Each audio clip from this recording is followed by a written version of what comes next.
I'd like to call this meeting of the Tallahassee City Commission to order. It is 3 o'clock in the afternoon on Wednesday, November 19th. Let me take a second to welcome everybody here. We have a full commission meeting with public hearing, so without further ado, we will go ahead and get started. It is my honor and privilege to introduce the Apostle Jacqueline Kennerly, pastor of True Light Ministries, who will be providing our invocation. Thank you so much for joining us today, and I would like to invite you to join us at the podium. Ladies and gentlemen, if you'll please rise.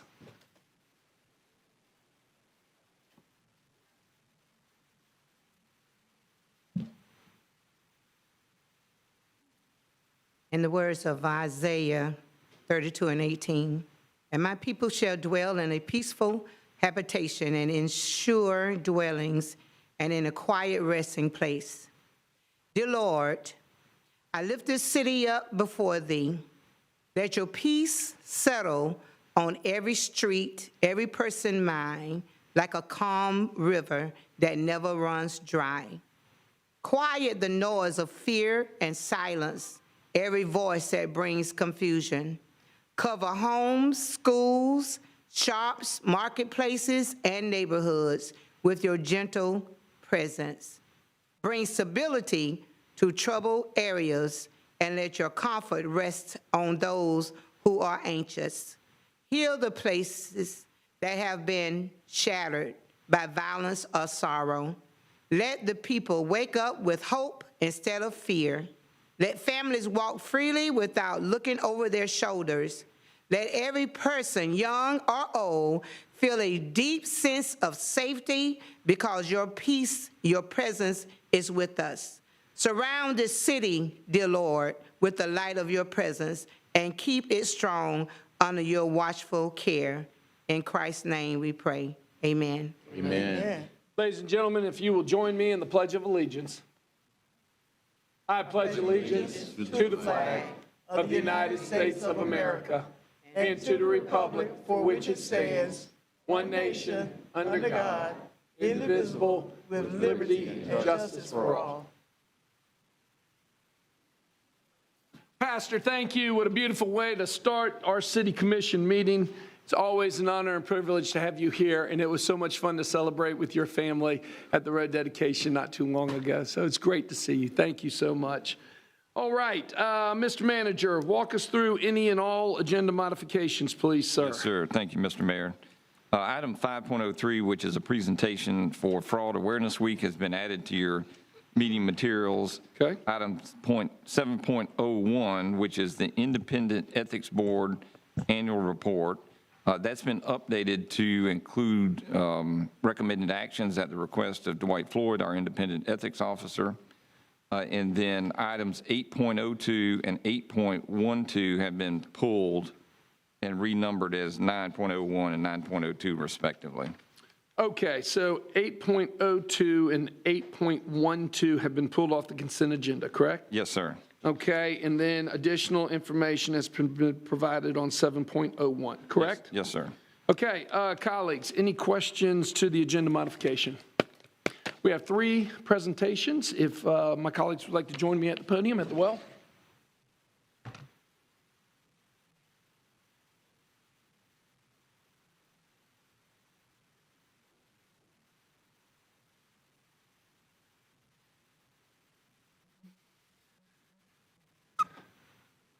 It's always a wonderful way to start the meeting. It is my honor and privilege, ladies and gentlemen. We have hosted in chambers before. We enjoy this incredibly special relationship. But I would love to ask the secretary of the Miccosukee tribe, who is in town visiting, William J. Osceola, to please come join me. Popeye, great to see you, my friend. And of course, the deputy general counsel of the Miccosukee tribe, Edward Randall Ornstein, please come join as well. Welcome back. Thank you. Great to have you here. Counselor, great to see you. Ladies and gentlemen, from the governing body of the City of Tallahassee, a proclamation. Whereas the Miccosukee tribe of Indians of Florida, the Miccosukee, have lived in Florida time immemorial, and whereas the range of the Miccosukee and their allies in the Seminole Coalition once extended north into Georgia and south to the Keys, but the Miccosukee heartlands were in the Tallahassee area. And whereas General Andrew Jackson, with 1,000 U.S. troops and 1,800 Creek Indian auxiliaries from Alabama and Georgia, marched on Lake Miccosukee on April 1st, 1818, during the First Seminole War and burned down the tribal towns they encountered.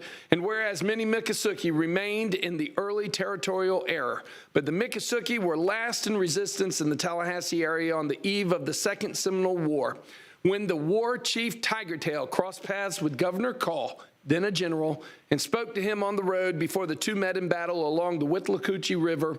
And whereas Tigertail had worked as a huntsman for the first governor, Duval, and frequently brought dozens of his bands to meals with the Duvals, the Browns, and the Gambles, and according to Governor Call, and I quote, attended all of our public meetings. And whereas as the Seminole Wars drew to a close in 1858 with the declaration of the Secretary of War and only the 100 to 200 Miccosukee and their fellow Seminole allies surviving in the Everglades, and whereas President John F. Kennedy's administration extended federal recognition to the Miccosukee Tribe of Indians of Florida in 1962, in response to the tribe's diplomatic efforts in the 1950s and early 60s, and whereas the Miccosukee people have made significant social, political, and economic contributions to our capital city, including stewarding its landscape for centuries before early surveyors arrived in the region, and whereas the City of Tallahassee is honored to host the newly built Miccosukee Embassy and a rotating staff of Miccosukee tribal citizens living and working in the embassy here in our city, now, therefore, I, John E. Daly, by the authority vested in me as the proud mayor of the City of Tallahassee, do hereby and proclaim October 12th, 2025 and October 12th, 2026 as Miccosukee Day in our community, read into the record in witness of each and every one of you here today, signed with my signature, John E. Daly, dated today's date, November 19th, 2025. I had the honor and the privilege of representing our community and visiting the Miccosukee tribe down in the Everglades this past year. Secretary, you were so welcome and warm, and it was a wonderful opportunity. It is our honor and privilege to have you back here in Tallahassee celebrating the Miccosukee tribe and Miccosukee Day. It is my honor to present you with this proclamation, and the podium is yours, sir.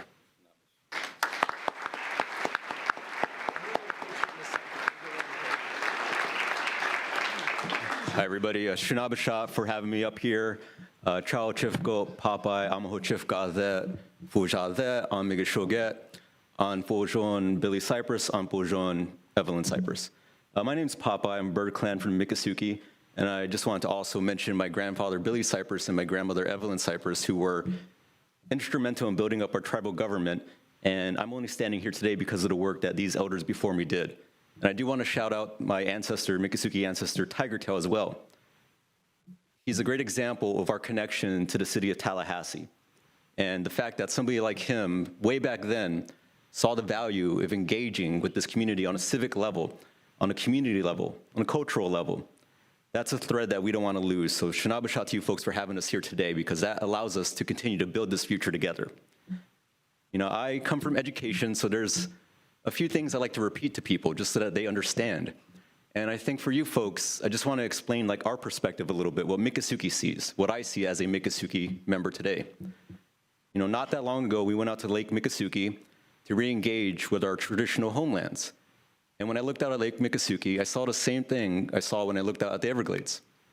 I saw the most beautiful woman in the world. I saw a sky blue and true. I saw a land made for me and you, because I see nature. And that nature felt like home. So when I'm here, I realize I am home. And when something like this happens, this proclamation, it tells me that you folks recognize that as well, that we have a home here together.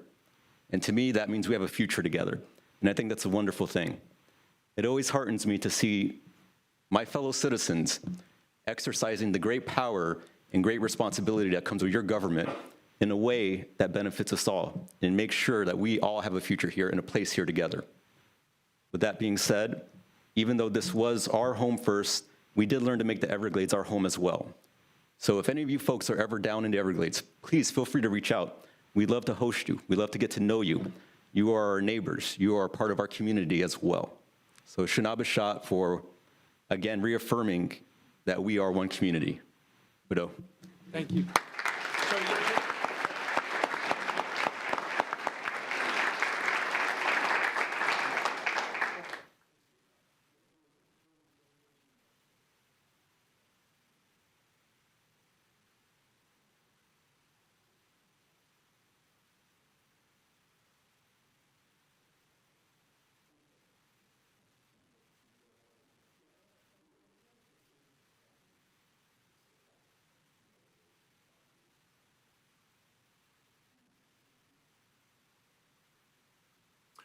And ladies and gentlemen, I realize you might not know this, but we do have, as a recognized nation, the Miccosukee Embassy is right down Adams Street, basically across the street from the governor's mansion. And I think I speak on behalf of the tribe that they would love to have you come visit, learn more about the Miccosukee tribe and the relationship between our community and the tribe through the embassy. So thanks again very much. Certainly do appreciate it.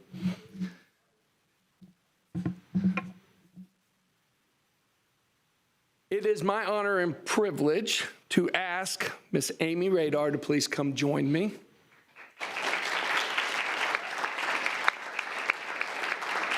And I know that we have many animal lovers that are here with us to support you, many from the Humane Society. I would invite all of you, seriously, to please come join us up front and to show our love and affection for Amy as we present this proclamation. So anyone that wants to come join, come on up. Come on up. Those two little girls with you? Yeah. Tell them to come. They'll tell them, that one is telling the other, don't go. No, they can come on they up can and come stand with us. We have to have the granddaughters. Come on, ladies, come on up. Come on up. I want you to soak this in.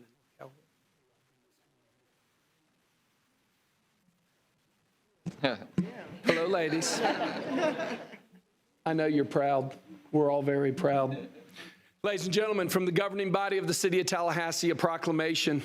Whereas Amy Radar has served as a tireless advocate for animal welfare in Tallahassee and across the state of Florida for over 2 decades, dedicating her life to the protection, rescue, and compassionate care of animals in need. And whereas Ms. Radar's leadership and service have saved countless lives and inspired a community of volunteers, professionals, and citizens to join in the mission of humane treatment and responsible rescue. And whereas during Hurricane Milton in Central Florida, Ms. Radar was entrusted with the care of Trooper, a dog found abandoned and restrained on the side of an interstate during the storm. Her compassionate care helped Trooper heal and find a loving home, and his story led to the passage of Trooper's Law, making it a third-degree felony in Florida to abandon a restrained dog during a declared natural disaster or evacuation.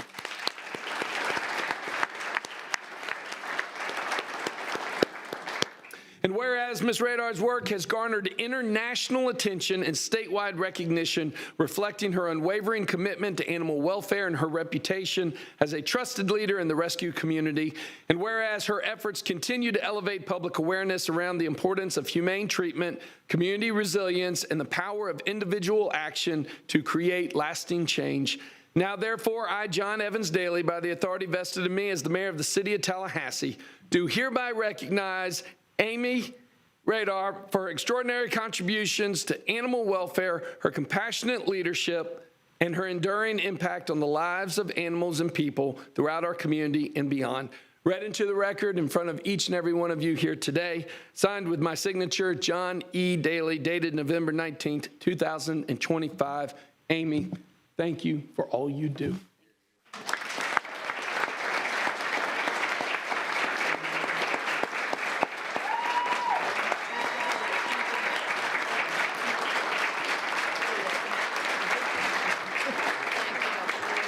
I really just wanted to say thank you for everybody who came out.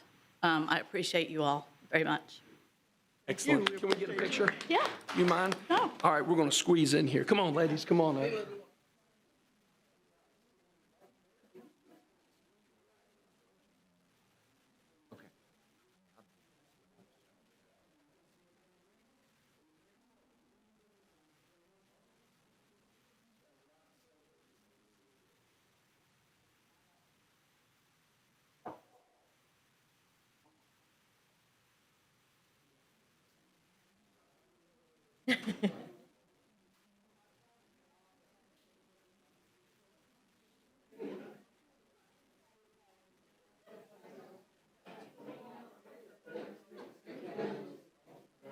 Yeah, that's right, that's right. Thank you all for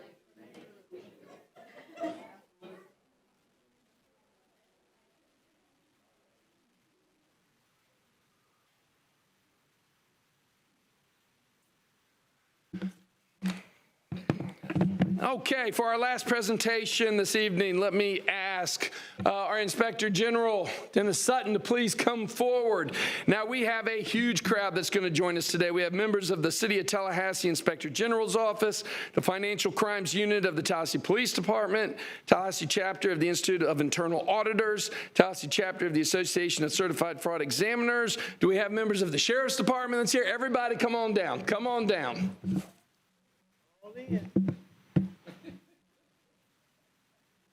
Dennis, Chief, y'all want to come join me up front? Ladies and gentlemen, from the governing body of the City of Tallahassee, a proclamation. Whereas fraud is a deliberate deception that can cause financial, material, and reputational damage to organizations, governments, and individuals worldwide, representing a significant threat to global economic stability and public trust.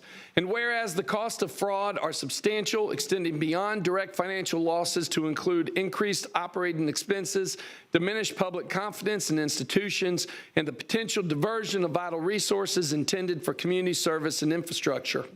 And whereas a commitment to integrity, transparency, and accountability is essential for maintaining a strong ethical government and ensuring the efficient and effective use of taxpayer dollars.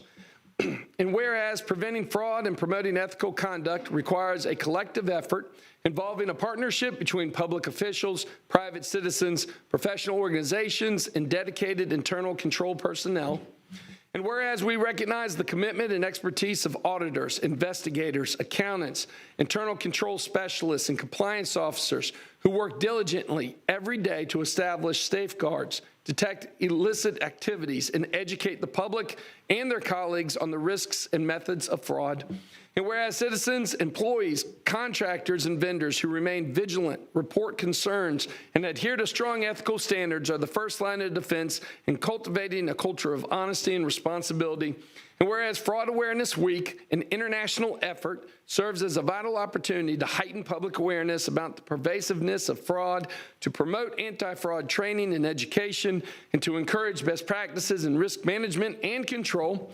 Now, therefore, I, John Evans Daly, by the authority vested in me as the mayor of the City of Tallahassee, do hereby recognize the week of November 16th through the 22nd, 2025, as Fraud Awareness Week in the City of Tallahassee, and call upon all citizens, businesses, public servants, and educational institutions to educate themselves on the various forms of fraud and the impact these crimes have on our community. Act responsibly by upholding the highest ethical standards in all their professional and personal dealings. Support the efforts of those dedicated to fraud prevention, detection, and reporting, thereby fostering a climate of integrity and trust within our city.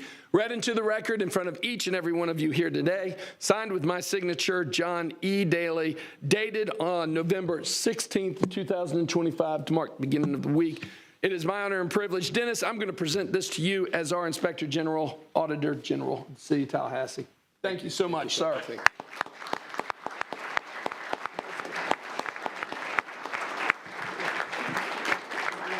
Thank you, Mayor and Commissioners, for helping us bring more attention to this issue that impacts just about every one of us.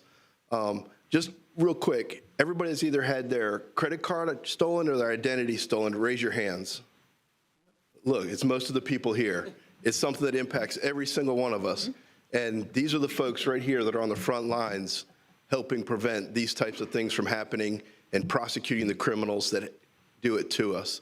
So with that, I'd like to ask the chief if he'd like to say a couple of words, just real quick. Come on, Chief. And thank you again, Mayor and Commissioners, for helping us bring light to this issue that really impacts all of us. Absolutely. Chief. Well, thank you, Mayor and Commissioners. Thank you for the opportunity. You know, we couldn't do what we do without the men and women here that investigate this. And so the only thing I'm going to say is kudos to you all for the job that you do every day. A lot of the crimes that you hear about are the more violent crimes and things, but financial crimes, fraud is something that impacts every single one of us in every part of our community. It impacts how much things cost. and that is a direct impact on us as an entire city. So these men and women do an incredible job each and every day, and I can't tell you how proud I am of each and every one of you. I was a financial crimes investigator, so it's near and dear to my heart. And they're some of the hardest working people in our department and certainly have probably the biggest caseload. So again, thank you for what you do each and every day. Thank you. Can we get a picture, everybody? We'll just squeeze together.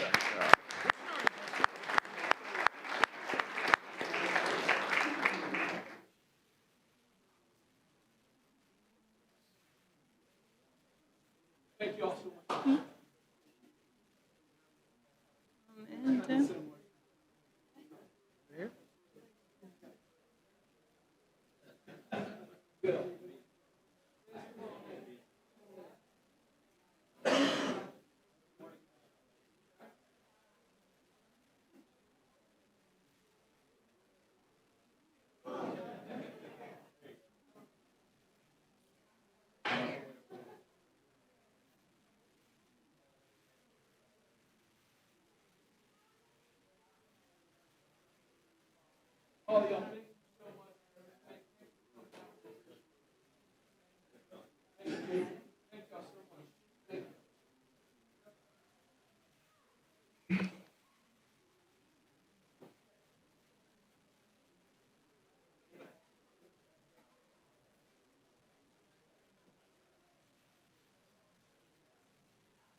Okay, Mr. Manager, do we have any announcements to come formally before the City Commission at this time? No, sir.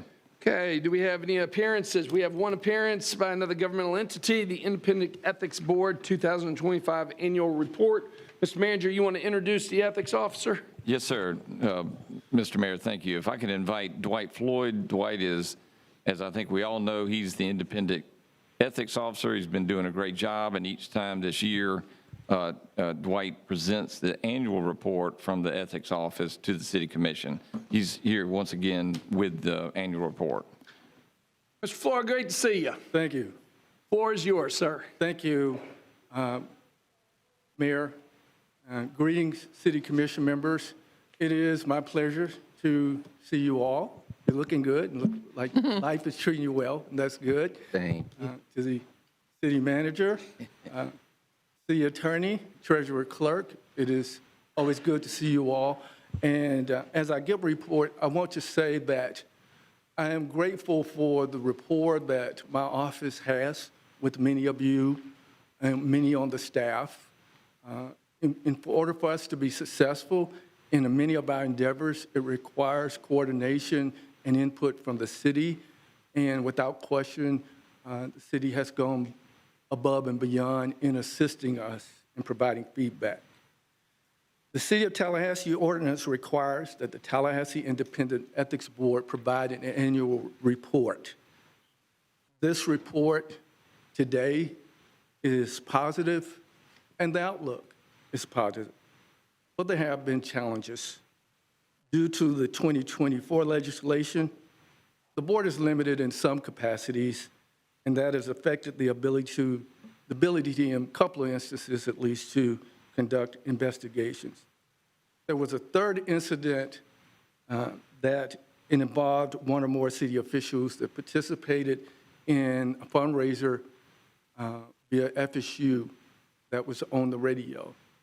And unfortunately, that is a violation of the state ethics code, which I verified with the Florida Commission on Ethics. We decided in the interest of the city to notify all city commissioners. You received an email from us reminding you of what you could or couldn't do with respect to that. It has been a tradition. It's a tradition I believe in.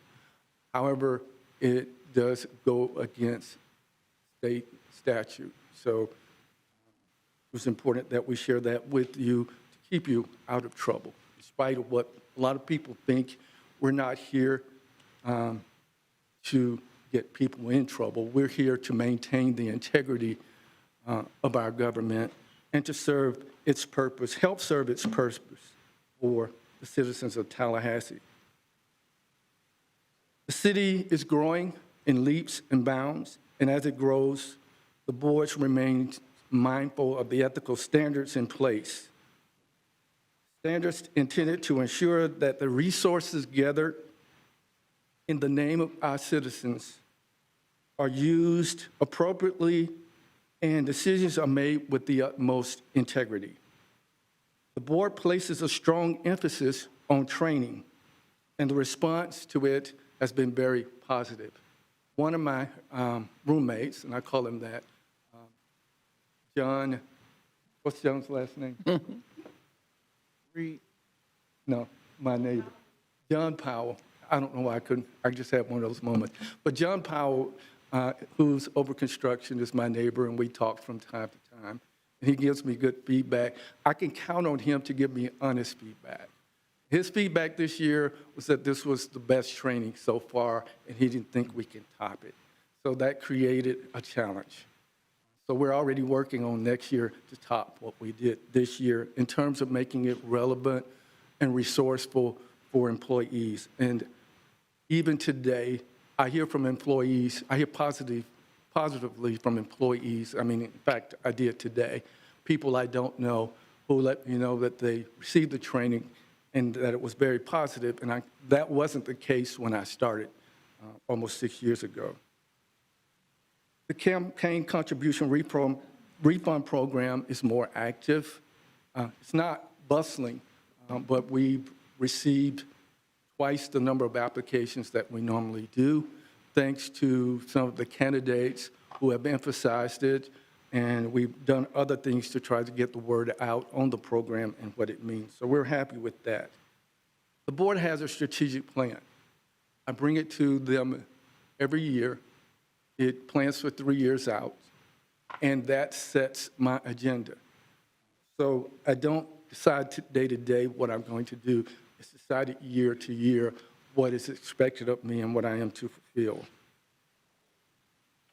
The board is professional, to say the least. I am very pleased to be able to work for the kind of people that I do. Just yesterday, I received a call from Attorney Carlos Ray before it was announced that he was appointed Leon County Judge. He's now a Leon County Judge. He was very excited to share that. And those are the kind of people that we have on our board. They're very professional, very conscientious, and they're true to our mission. We encourage employees and officials to contact us when they have questions about the city ordinance and an activity they might want to engage in. And this has been effective as we've been able to continue to issue advisory opinions. We remain fiscally responsible, ending the budget year with a strong, positive balance. That doesn't mean you should take any of our money away. But we maintain a positive balance, and we're very conscious about how we spend the people's money. Personally, I believe that the board has come a long way since its inception and continues to grow. The board is committed to its mission, and I believe that we must keep ethics at the forefront of government operations. You've received this. This is the report. Some of you received it. If any other you want it, you can raise your hand and Tasker will make it available to you. It's also available online. It was mentioned to me that the last page inside cover where it says, if you see something, say something, that some may have found it offensive because it was a person pointing fingers and smiling, et cetera. And so I want to make it clear, I apologize if it offended anyone, but I want to make it clear that the only people that we were thinking about were the people who might come across something and might have something to say. If that doesn't occur, then that speaks well of the city. But it is our job to ensure that we at least open the door and let people know that we are there to hear from them if they hear of or see a violation that they need to report. So are there any questions about the report? Any questions? I don't have any questions. Mayor Pro Tem. Mayor, but I do want to agree with you, what you've said. In the report, I do believe and feel that the Ethics Board has grown, and I appreciate the fact that the city attorney and the inspector general, and the city manager, whomever you need, are working with your board and yourself to make sure that we get it right as best we can. So certainly do appreciate the work that you all are doing in that, and congratulate your board on a successful year of working with us. And I missed your training this year because I took it with the Florida League of Cities, but I look forward to next year's training. I'm on the edge of my seat. Riveting. Well, I'll make sure that I have my actor's hat on so we can Okay. be interested. So thank you. Thank you. Mr. Mayor. Yes, sir. I- Commissioner Richardson. Kudos also, Dwight, for the work that you all have done since the inception of the Ethics Board, the work that you do as the administrative leader of that organization. You do a phenomenal job. We appreciate what you do to keep all of us in line, because that's what government is all about, is serving the people in an ethical and legal way. And you all certainly allow us to do that. And I'm looking forward to your training next year as well. I took it through the League of Cities, also Mayor Pro Tem, and so we look forward to that. And again, thank you and your staff, and certainly the members of the Ethics Board for the great work that you do. Thank you. Thank you, Mr. Mayor. Great. Any other comments? A motion to accept the, I'm sorry, Commissioner Porter. So are we also talking, I mean, I have some questions about the ordinance proposals. That'll come next. Okay, okay. Is there a motion first to accept the report? So moved. Second. Properly moved by Commissioner Richardson, seconded by the Mayor Pro Tem. All those in favor signify by saying aye. Aye. All those opposed, passes unanimously. Thank you. The next part are two recommendations that are made by the board, none of them taken lightly. I recall some, maybe 2 or 3 years ago when I was before this commission, and I won't point anybody out, but Commissioner Williams-Cox mentioned that, that was a joke. Commissioner Williams-Cox mentioned that we didn't want to put any undue pressure on employees. When you say things like that, I remember what you say. And, you know, you've also said that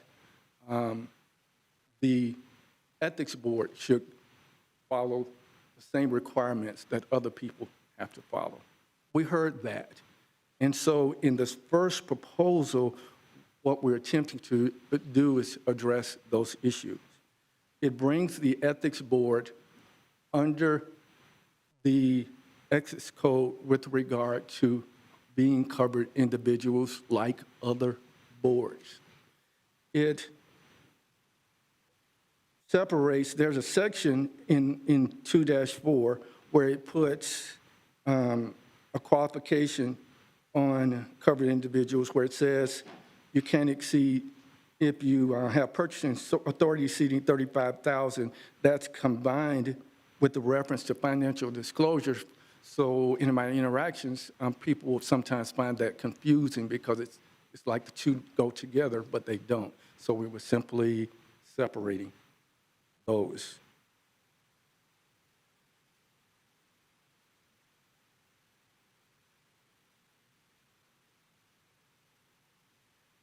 The current definition of covered individuals is interpreted, and this is city attorney's interpretation, this is the board's attorney's interpretation. I'd like it not to be my interpretation, but it is the legal interpretation that people who only perform administrative duties can be considered, under the current definition, covered individuals. They can be considered procurement officers, even if all they do in a solicitation is make copies. They are not involved in making decisions. They're just making copies. They can get caught up in the loop of being a covered individual. So again, taking in mind what was said to me, I saw this, and the board saw this as an opportunity to correct that. So we attempted to define, redefine covered individuals and put emphasis on making substantial decisions that have a substantial impact on decision-making. Because I generally, and even when I teach it, to help people understand what I say to them is that covered individuals are generally people who make decisions on who does and doesn't do business with the city. But if all you do is make copies, you're not making decisions on who does and do business with the city. Inspector General mentioned that we may need to clarify what we mean by administrative assistant. And so we are suggesting there adding a paragraph that defines what that means.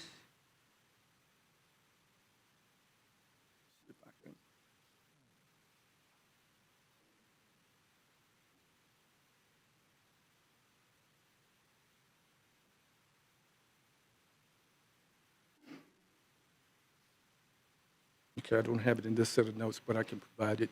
But if you think it's necessary, we can go back and clarify that definition. So, ma'am, let me make a suggestion real quick, Mr. Floyd. I would suggest that you continue working with the attorney and continue working with the Inspector General.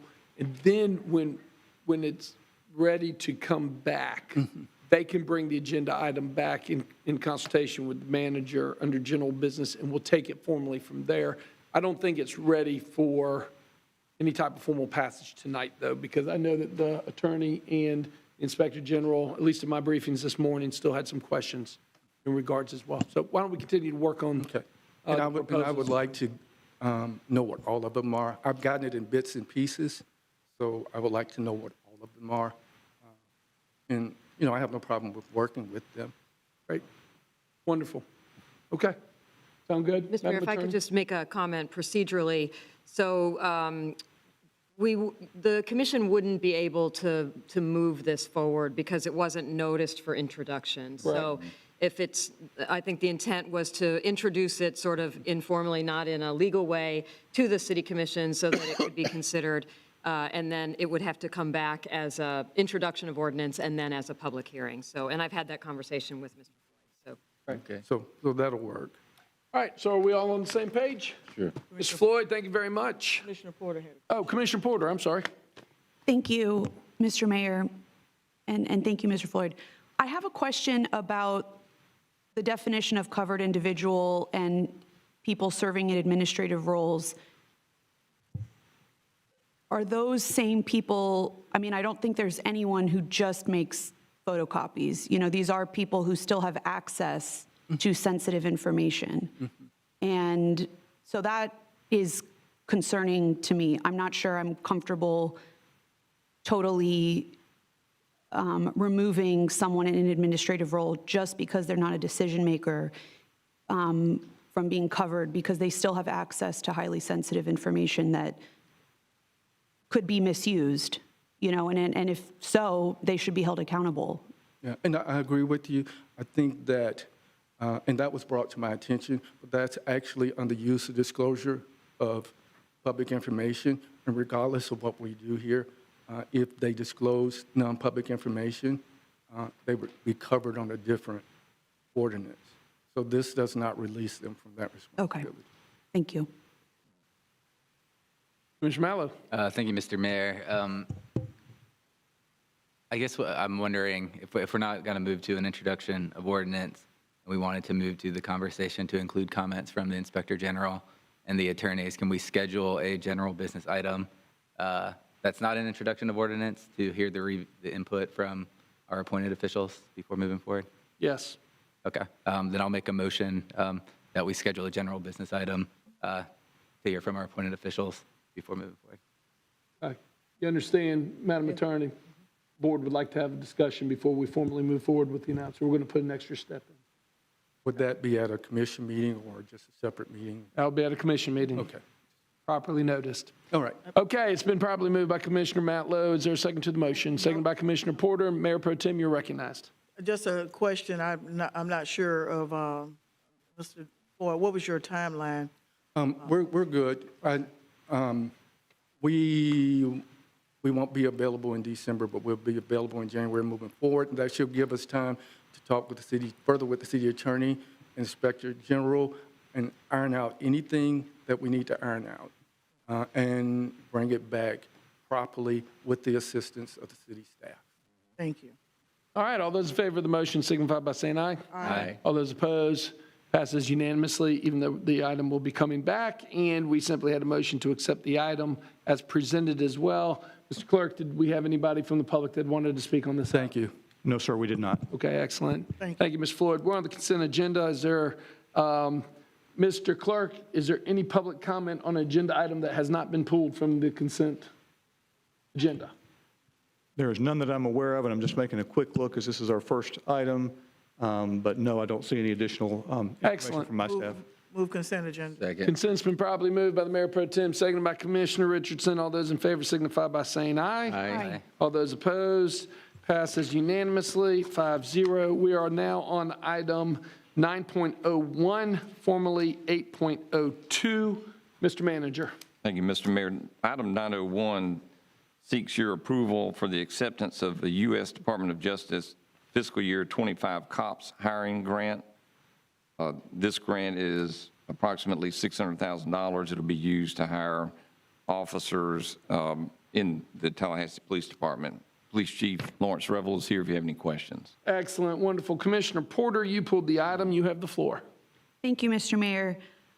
I pulled the item because while I support our efforts to, secure funding, grant support for some of our stated goals and plans in our strategic plan, hiring more police is just not a sustainable or evidence-based way of addressing crime.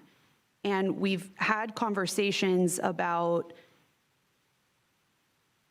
intervention, and we moved in a different direction several years ago. We've been working with the Sheriff's Office and the Council on the Status of Men and Boys. I know they've done great work and have moved forward with a lot of prevention efforts, but I know that we have funded the CHSP category for intervention and so forth. But I feel like we had a lot of conversation and community input. We made certain commitments to the community about how we were going to invest in intervention. And this is really moving in a different direction than some of those commitments. So I would be interested in revisiting that conversation. We decided not to move forward with GVI to support the Council on Status of Men and Boys. But as much as I respect and appreciate the work that they are doing, they do not report to us. They are not accountable to us. I don't really know what they're doing all the time. And I feel responsible as a city commissioner to know what we as a city are doing. So I understand this is a certain strategy. I think there are others that we did explore and then pump the brakes on that I would like to see us revisit. Thank you. Thank you. Before I go into any further discussion or motions, are there any public comment on this item, Mr. Clerk? No, sir. Okay, moving right along. Move acceptance of the. Second. staff And report. properly moved by the Mayor Pro Tem, seconded by Commissioner Richardson. Any further discussion? Commissioner Matlow. Thank you, Mr. Mayor. Can you, Mr. Manager, walk us through the long-term budget impacts being proposed? Mr. Manager. Mr. Mayor, no, Commissioner, I'm not sure I understand the question. Can you give me a little more information? Yeah, can you walk us through I guess there's an impact to the city budget in each year as well as in perpetuity. Can you help us? As it relates to this particular, The COPS program. this particular item? Yes, sir. Yeah, Chief Revel, I think, will do a better job than me, I understand. Chief Revel. Thank you, sir. The initial cost of an officer is about $220,000. That's all the equipment, everything that goes in with them, salary, benefits, everything. So that initial cost per officer is $220,000 a year, $220,000. Every year after that's about $130,000 recurring cost. And this grant will help us pay for a large portion of that. The rest will be budgeted. Commissioner Matlow. And what's the recurring cost? I'm sorry. There's a lot of numbers. Each year, an additional, the addition is $130,000 a year. That's their salary, their benefits, and there's also a few holidays that are going to know that they're going to get overtime. That's built into that as well. That's where that $130,000 comes from. That's just times 3 after the Correct. grant? Yeah. Okay. Per year. Thank you, Mr. Mayor. All right, we have a motion and we have a second. Any further discussion? Seeing none, all those in favor of the item signify by saying aye. Aye. All those opposed? Nay. Passes 4-1 with Commissioner Porter in dissent. We're on item number 9.02, formerly 8.12, off the consent agenda. Mr. Manager. Mr. Mayor, I'll take. I'm the sorry, item. I apologize. Quite all right. For this item, the Internal Revenue Code requires that an issuer of government debt, like the city, must declare a reasonable intent to reimburse itself from proceeds of a future debt issuance when those expenditures are paid prior to the actual issuance of the debt. The city, in our plans, continues to have construction of the new police station, Southside Transit Center, Clayman Plaza, other projects, and that we expect to fund through future borrowing in 2026. And so this item notes that we reasonably expect up to $100 million for the totality of those items prior to the actual sale of the bonds. In other words, we're continuing to spend money on those projects, but we won't borrow the money yet. And so this item asks the commission to approve a resolution to allow that reimbursement. All right, Commissioner Matlow, you pulled the item. The floor is yours. Thank you, Mr. Mayor, and thank you, Mr. Cook. I pulled it, the agenda item mentions, up to $100 million for the projects to be reimbursed, but this item doesn't fund those items. It doesn't give approval of that number? That's correct. What this does is it anticipates that through the CIP, capital improvement plan, that you as a commission have already approved in the ongoing projects. It's just a matter of the timing of when those happen. There will be, at the time we do a borrowing and set an exact amount, that'll come back to you with a resolution to approve the issuance of that debt with a more precise number than up to $100 million.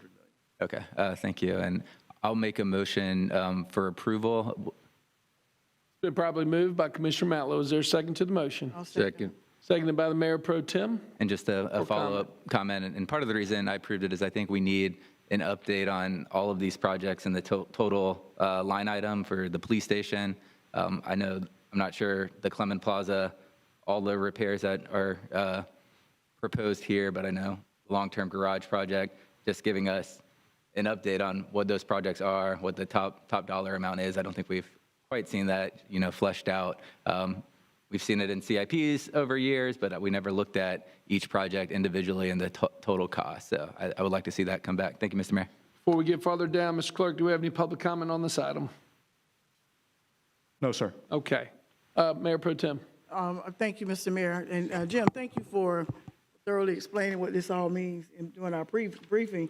And I understand that what this is actually doing is not your job to tell us what the top line costs are. That's the city manager's management of the project. But thank you for explaining what you're doing is preparing the opportunity for additional financing to reimburse the monies that have been spent. So thank you for how you manage the city's money, the citizens' money, to make sure that we can finish projects and have the money in advance waiting for us to complete these projects. So thank you very much. You're welcome. All right. Motion's been made by Commissioner Matlow for approval, seconded by the Mayor Pro Tem. All those in favor signify by saying aye. Aye. All those opposed, passes unanimously 5-0. All right, we are on City Commission Business 10.01, Downtown Improvement Authority appointment. Mr. Clerk. Thank you, Mayor. For the Downtown Improvement Authority, the previous individual serving in seat 4 resigned the position on July 14th of this year. This item asks the City Commission to appoint Robert Dearden to serve the unexpired portion of that term, which runs through May of 2026, and then at the same time appoint now Mr. Dearden to a first full term that would begin June 1st of 2026. Okay. Commissioner Matlow, as our representative, you are recognized for the appointment. Yeah, thank you, Mr. Mayor.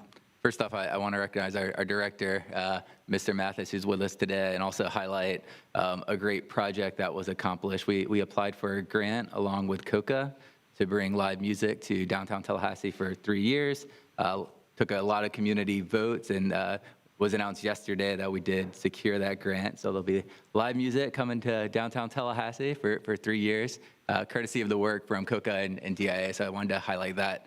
It's been an honor to serve on this board and work to improve downtown for everyone. I'll move approval for Robert Dearden.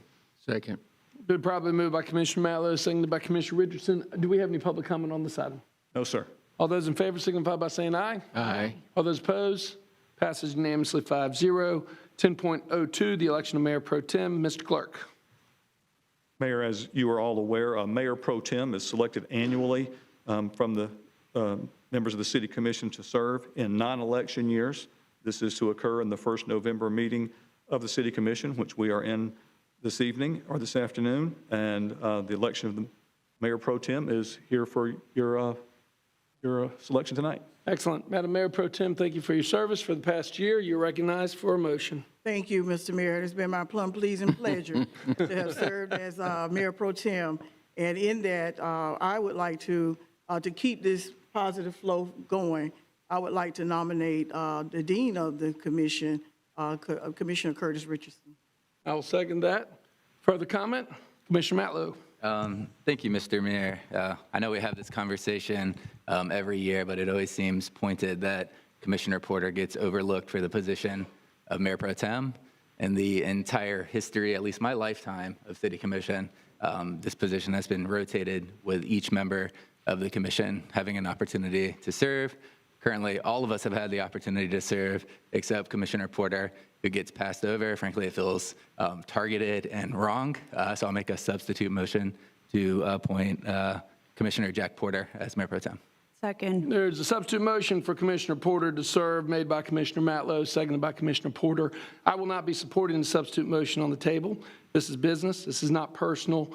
Commissioner Porter, you consistently give the city manager a 0 on his evaluation year after year after year. It's important that in my absence, the Mayor Pro Tem has a working relationship with the manager and with senior staff, especially in a declared state of emergency. I'm not comfortable with the relationship that's there. I'm just explaining my position on the vote. Commissioner Porter, you have the floor. Thank you. Who works for who? Say again? Who works for who? I agree that Who works for who? he reports to the 5 of us. Right. But there's obviously a lack of confidence in him, and you've called for him publicly to be fired. So I'm not comfortable with that relationship. I've just explained my vote. I'm trying to do it in a professional manner. Sure. Can you give one example of, are you going out of town for a month? There's nothing that any single, and I'll just, this is clearly where this is going, but it's just not genuine that the Mayor Pro Tem has anything to do with decision-making on their own in the case of an emergency. It's just, just say whatever it is, but that's not the case. Well, I agree with you. I'm going to do the best job I possibly can to stay as healthy as I possibly can. But in my absence, the role of the mayor serves as the chief negotiator, the official signature, and the official voice of the city of Tallahassee, working in conjunction with the city manager and with the other 3 appointed. And so I'm going to support the original motion on the table. Commissioner Matlow, you have the floor. Thank you, Mr. Mayor. I, for one, have the utmost confidence in Commissioner Porter's ability to serve in your absence. Thank you. Good. So there is a substitute motion on the table for Commissioner Porter to serve as the Mayor Pro Tem. It's been made by Commissioner Matlow, seconded by Commissioner Porter. All those in favor signify by saying aye. Aye. All those opposed? Nay. Nay. Motion fails 3-2 with the Mayor Pro Tem, and Commissioner Richardson voting in opposition. We are back on the original motion. Any further comment? Seeing none. All those in favor of the original motion made by Commissioner Williams-Cox, seconded by the Mayor, signify by saying aye. Aye. All those opposed? Nay. And it passes 3-2 with the Mayor Pro Tem, and Commissioner Richardson in favor, and Commissioner Matlow and Commissioner Porter voting against. We are on item number 10.03, the Tourist Development Council appointments. Mr. Clark.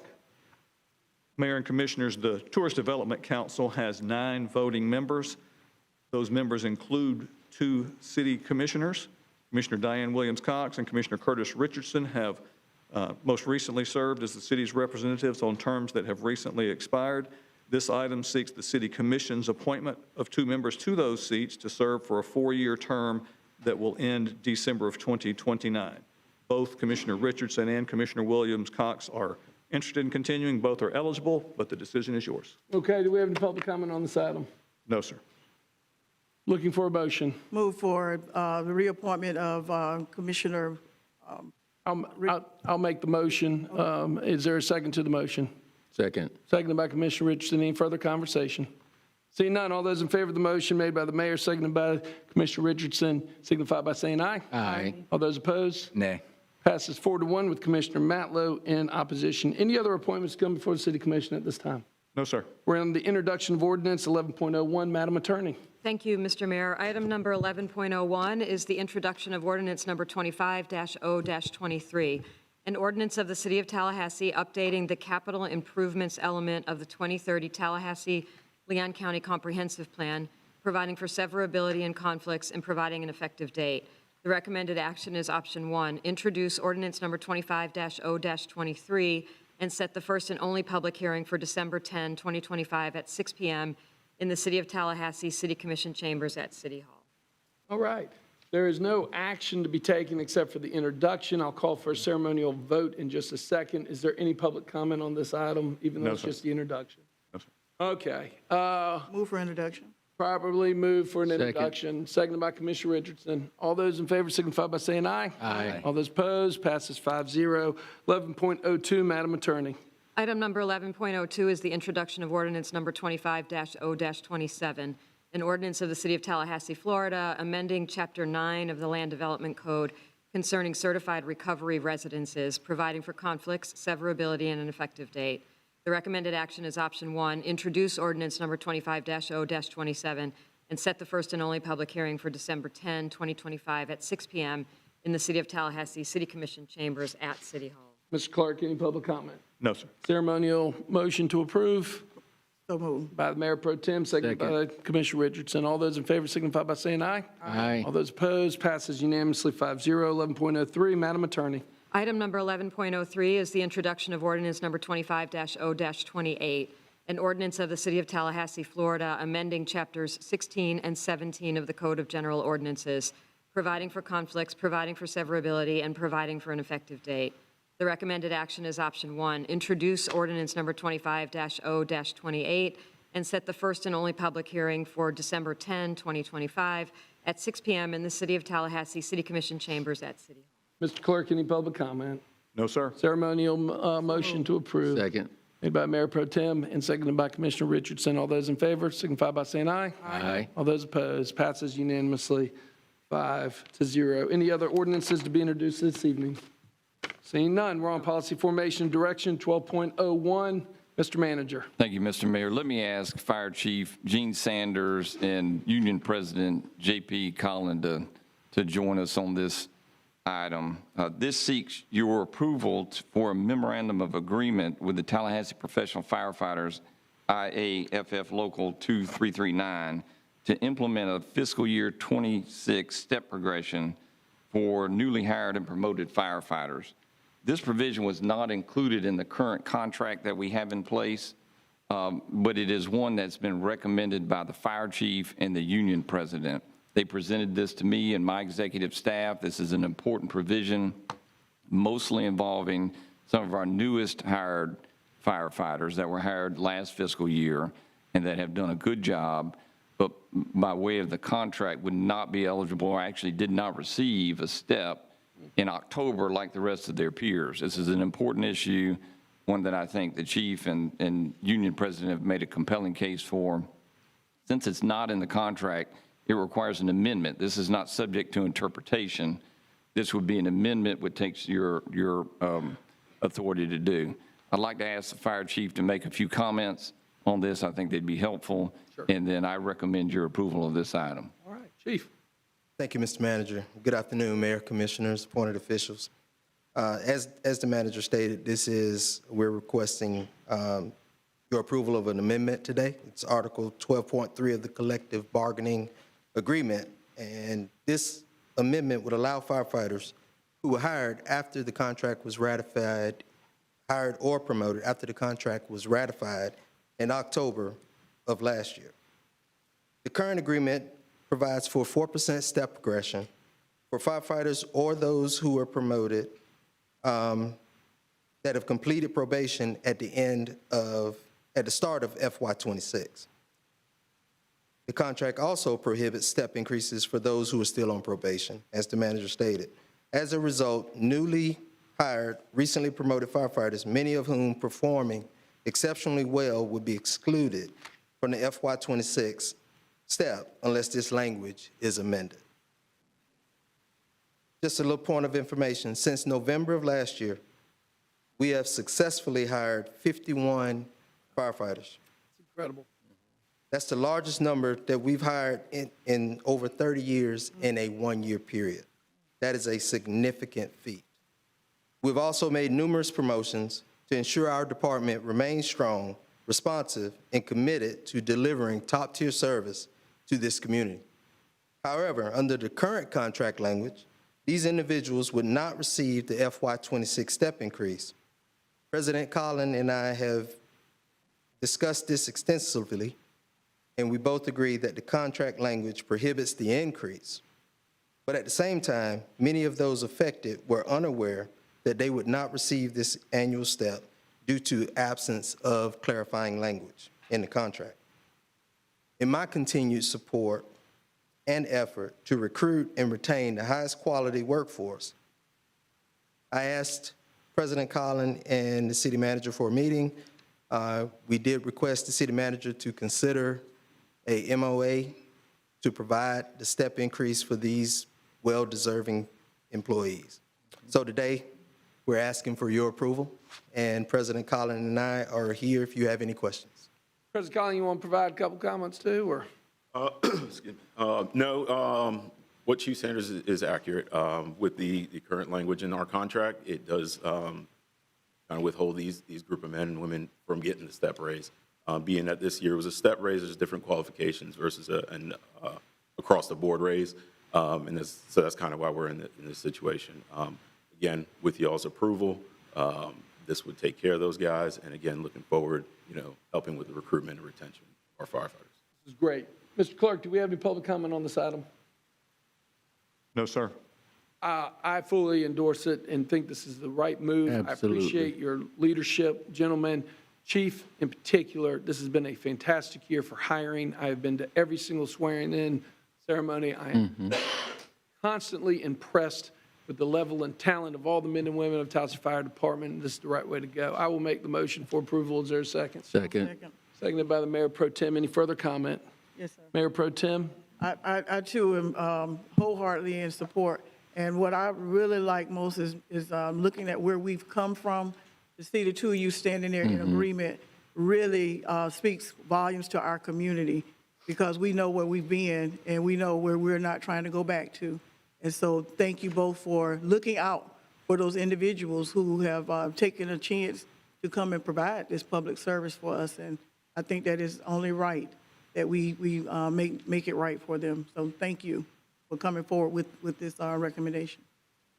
Excellent. Commissioner Richardson. Thank you, Mr. Chairman. Mr. Mayor, I first of all want to congratulate President Collins for his selection as president of our firefighters union. Congratulations. It was a pleasure to meet with you and to talk about the issues that were important to you all and that you would be seeking our support for. And it has been my pleasure in all of my elected service to support our firefighters and to have their support in my election and reelection. So thank you all for that. Chief, thank you for the kind of leadership that you're providing for the men and women that serve this community so ably and capably as firefighters.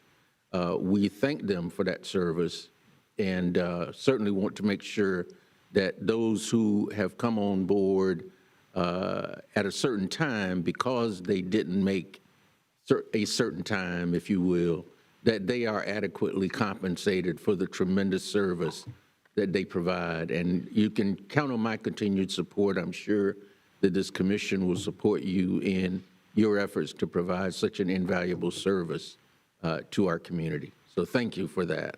And thank you, Mr. Mayor. Sure. Any further comment? Seeing none, all those in favor of the motion on the table signify by saying aye. Aye. All those opposed, passes unanimously, 5-0. Item 12.02, Mr. Manager. Thank you, Mr. Mayor. Let me ask the Fire Chief Sanders to stay engaged on this one. At your last meeting, you asked for an update on the transition plan.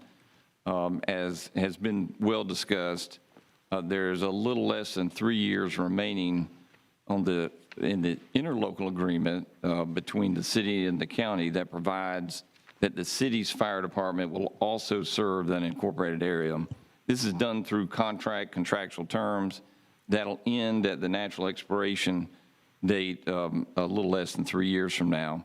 And so, of course, as we've discussed that, as that direction has been given, we've developed a transition plan. The chief has worked with his command staff and his department on a very good transition plan. I think you'd be very pleased to hear the details. And so at this time, I'll ask the chief to share the details of how that will work. Chief, thank you.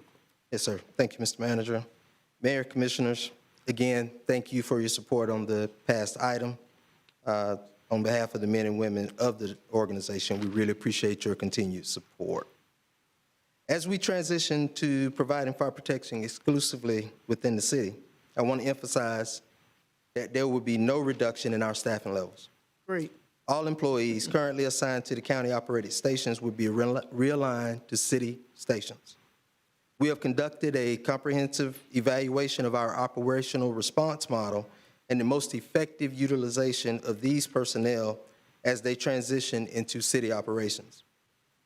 Your action in September by approving the additional staffing for us to go to a 4-person minimum on 5 of our busiest units moves us significantly closer to the NFPA, National Fire Protection Association, recommendations for a single-family dwelling, which is 16 to 17 personnel. Currently, when we're at minimum staff, we're reaching that standard by 71%. Your approval puts us just under 90%. That enhancement will begin February of next year. So we're just a couple of months away due to hiring some additional staff. A thorough review, through our review, we have identified further improvements that strengthen our service delivery with the enhanced personnel gain through the transition of the county stations. We will reach 100% compliance with NFPA standards for single-family dwelling, and we're moving very close to the recommended standard for apartments and high-rise.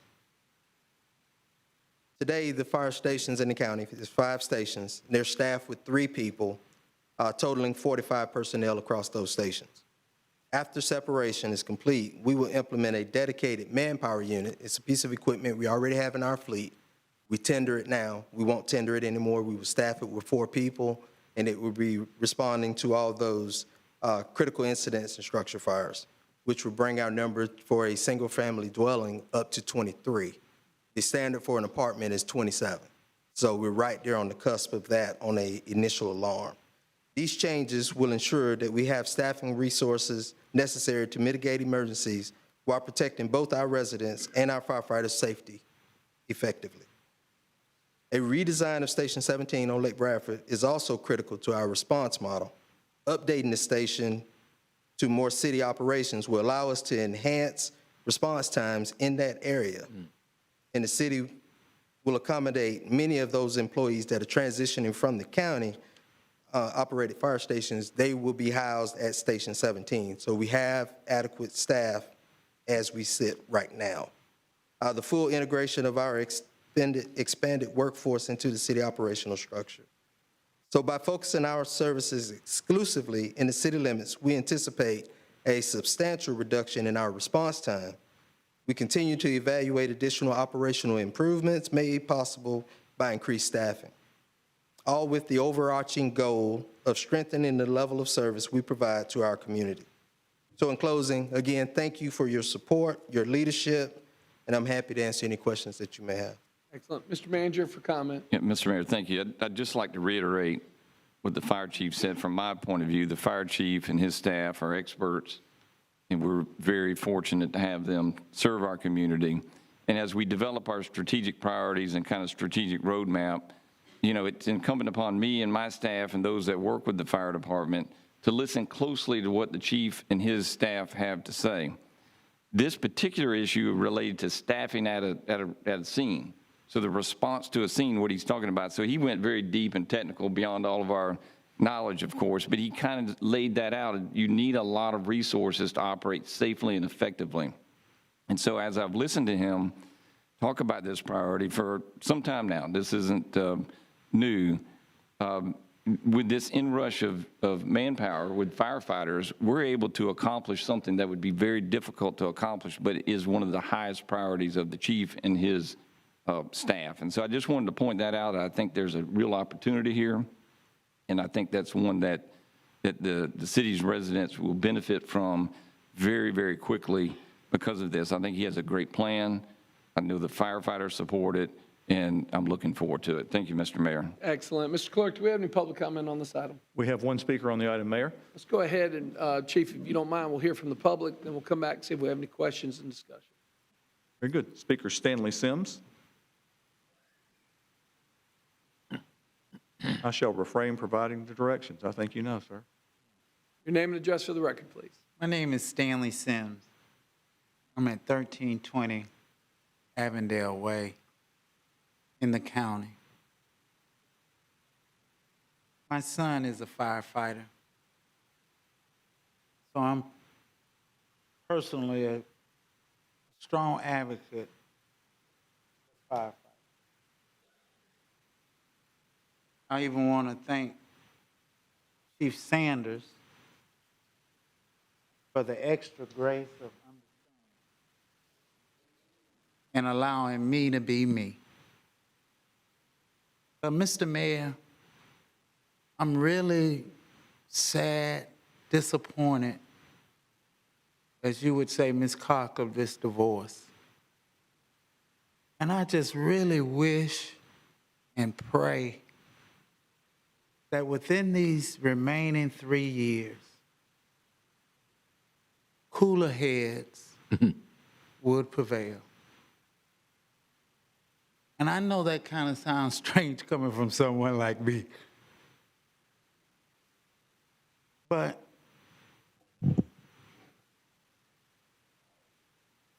I just want to get along. Mr. Mayor, I'm tired. And I just think that something like firefighting is one of the things that we can start working on and work together. That's all I'm asking for. I don't want to get confused because I'm out there in Bucklake and half of my car is in the city and the other half is in the county. Do I call both fire departments? Trust me,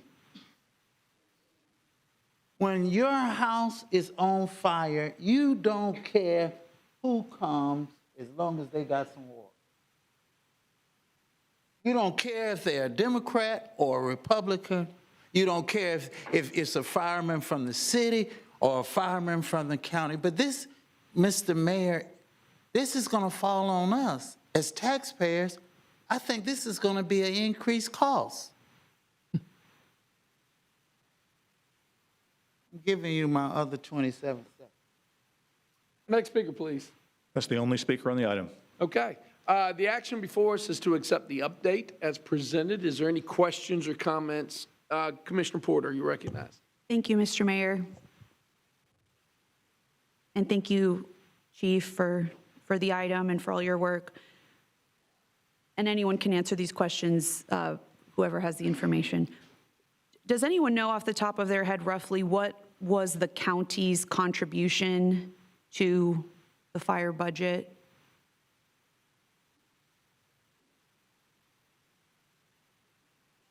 Mr. Mayor, I'll take a stab at it. It's not right, but it's in the ballpark, in the neighborhood of $15 million a year. 15 million, okay.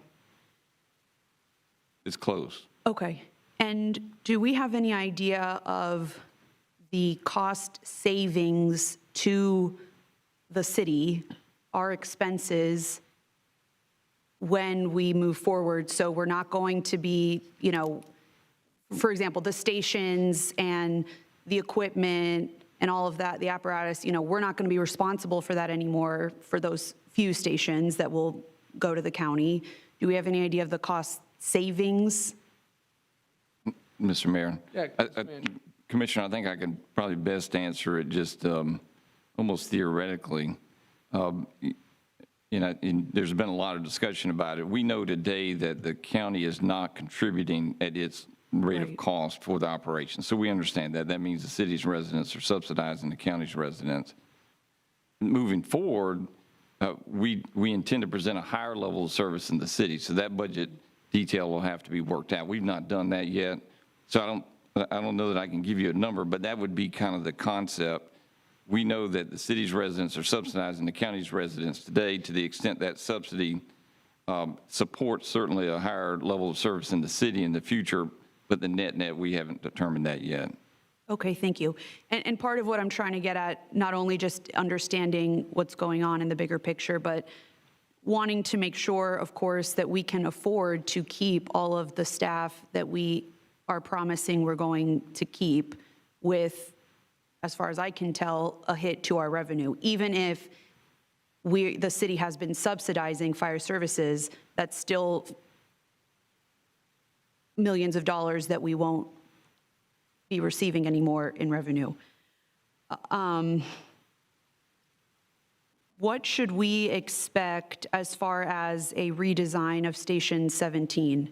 Is that something that is underway, or is going to, you're waiting on direction from us, or?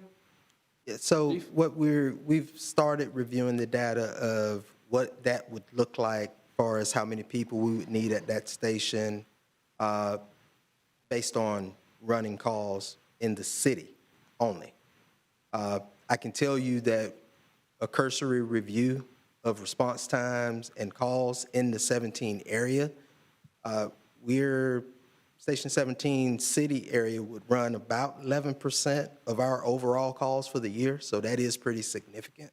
And right now, our response times, we're not meeting the NFPA recommendations on 90% of those calls. So we definitely have to look at some sort of station going back in that area to continue to provide the highest level of service in that area.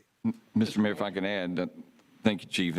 And just for perspective, the station that was designed in the former status was going to be the second largest station in our system with 3 bays. It was a very big and robust station. So it'll be less than that, but to the Chief's point, we'll have to size it properly. Is it 2 bays and the amount of square feet in the living quarters for the firefighters? So it would be less, but it is relative to a very large proposed station because of the scale of operations it was going to serve.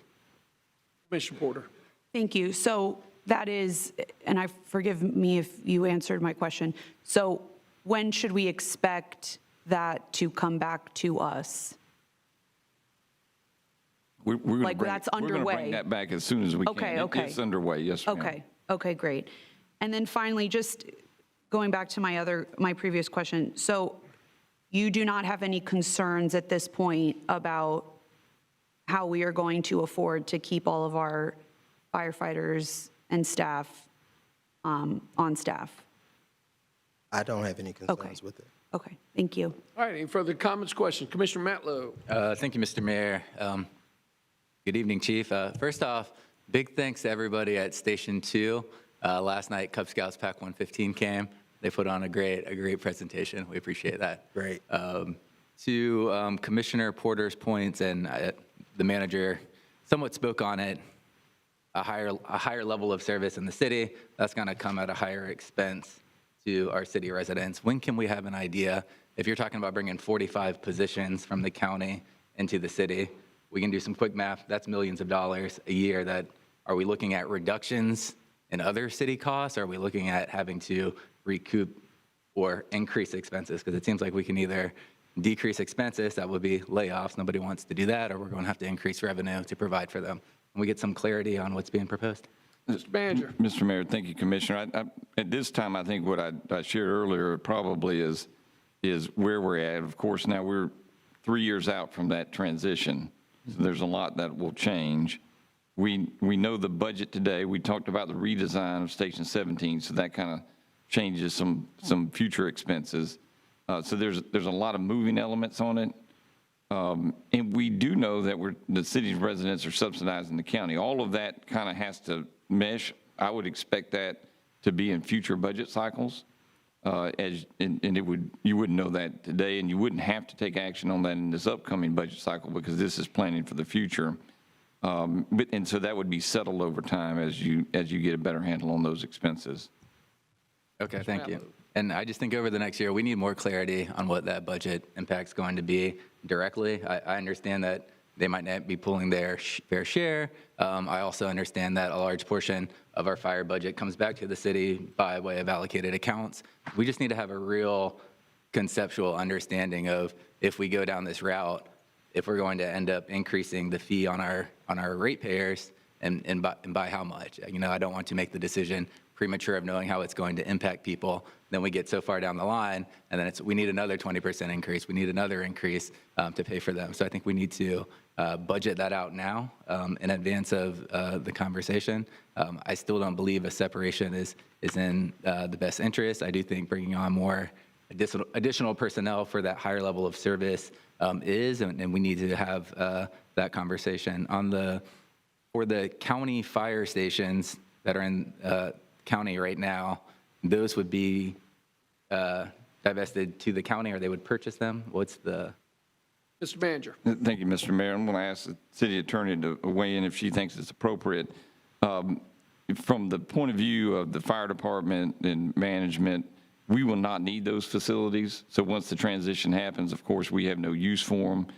By way of city policy and procedures, we would intend to dispose of them.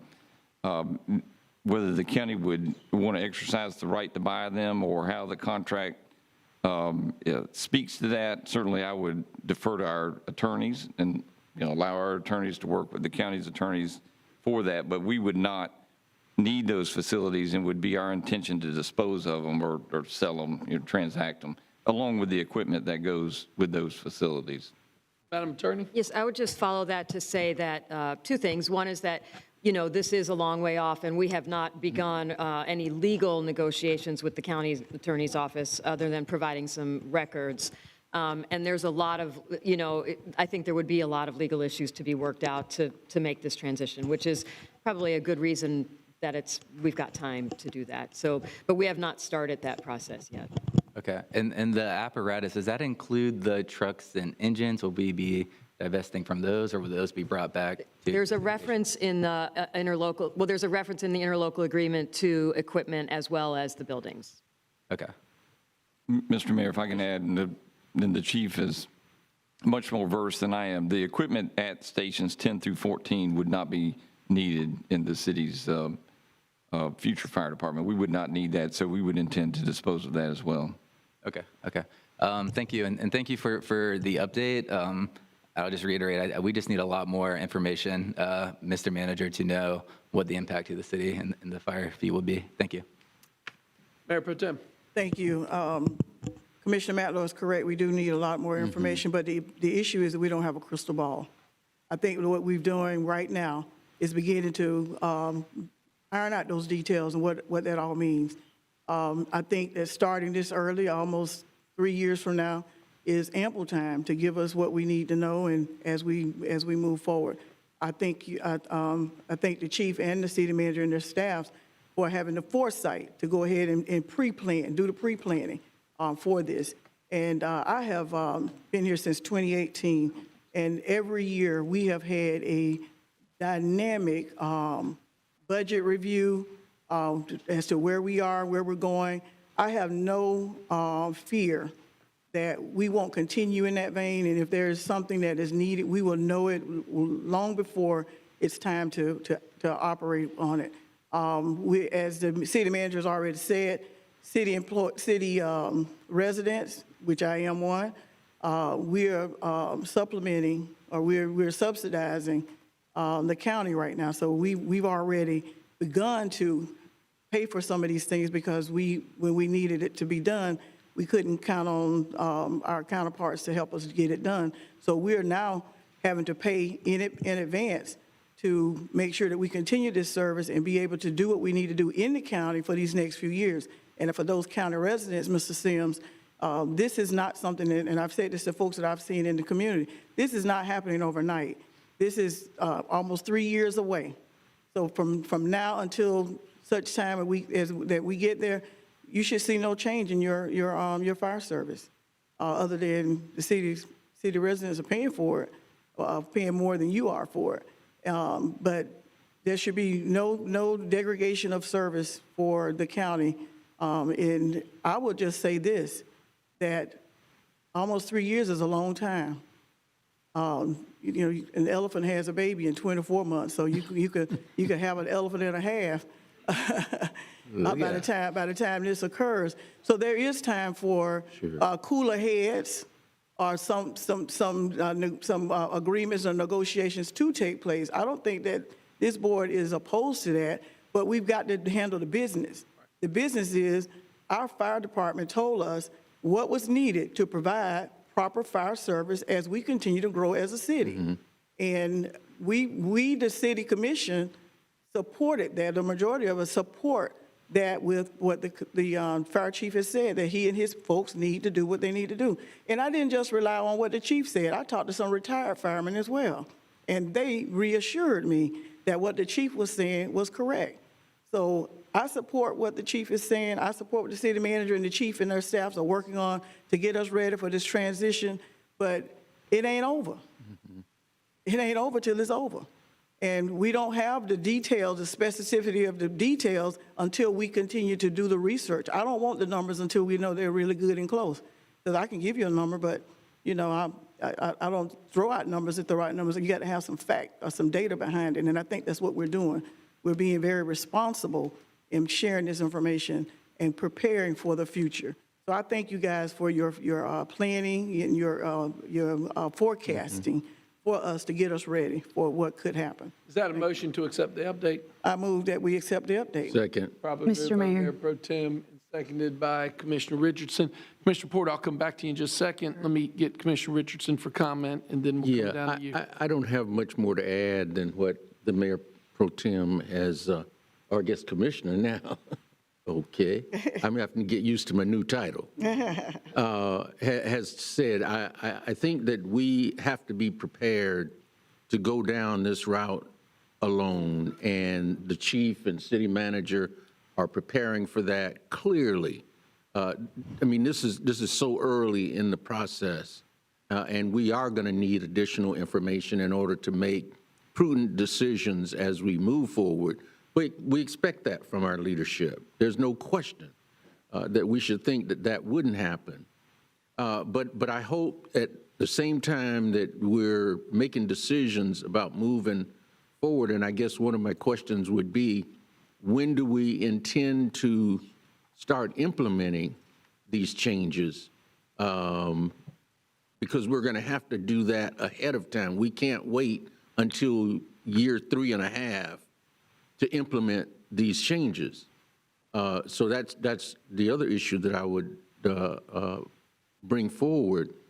But I would hope that at the same time that we're preparing to separate ourselves from our county partners, that we would see if cooler heads can prevail. It's been an issue for me since all of this came about, that if in fact cooler heads would prevail, is this something that we can work out and continue the partnership that we've enjoyed with the county for some time now? I just put that out there as something for us to be considering at the same time that we're negotiating this separation. It's like a marriage. You have somebody who wants the divorce, but then they start looking at the cost of that divorce, what it will do for the family, and they say, well, I don't know. We might want to reconsider this divorce because of what it will cost us. So I would just ask that, Mr. Mayor, that we consider maybe working on that relationship as well in terms of how we proceed to revamp our fire services for our citizens. Commissioner Porter. Thank you, Mr. Mayor. I just have to say, I mean, I think the responsible thing to do would have been to have all of this information before we made this decision. We don't need a crystal ball, because all of the questions that we've asked are questions that can be answered within reason.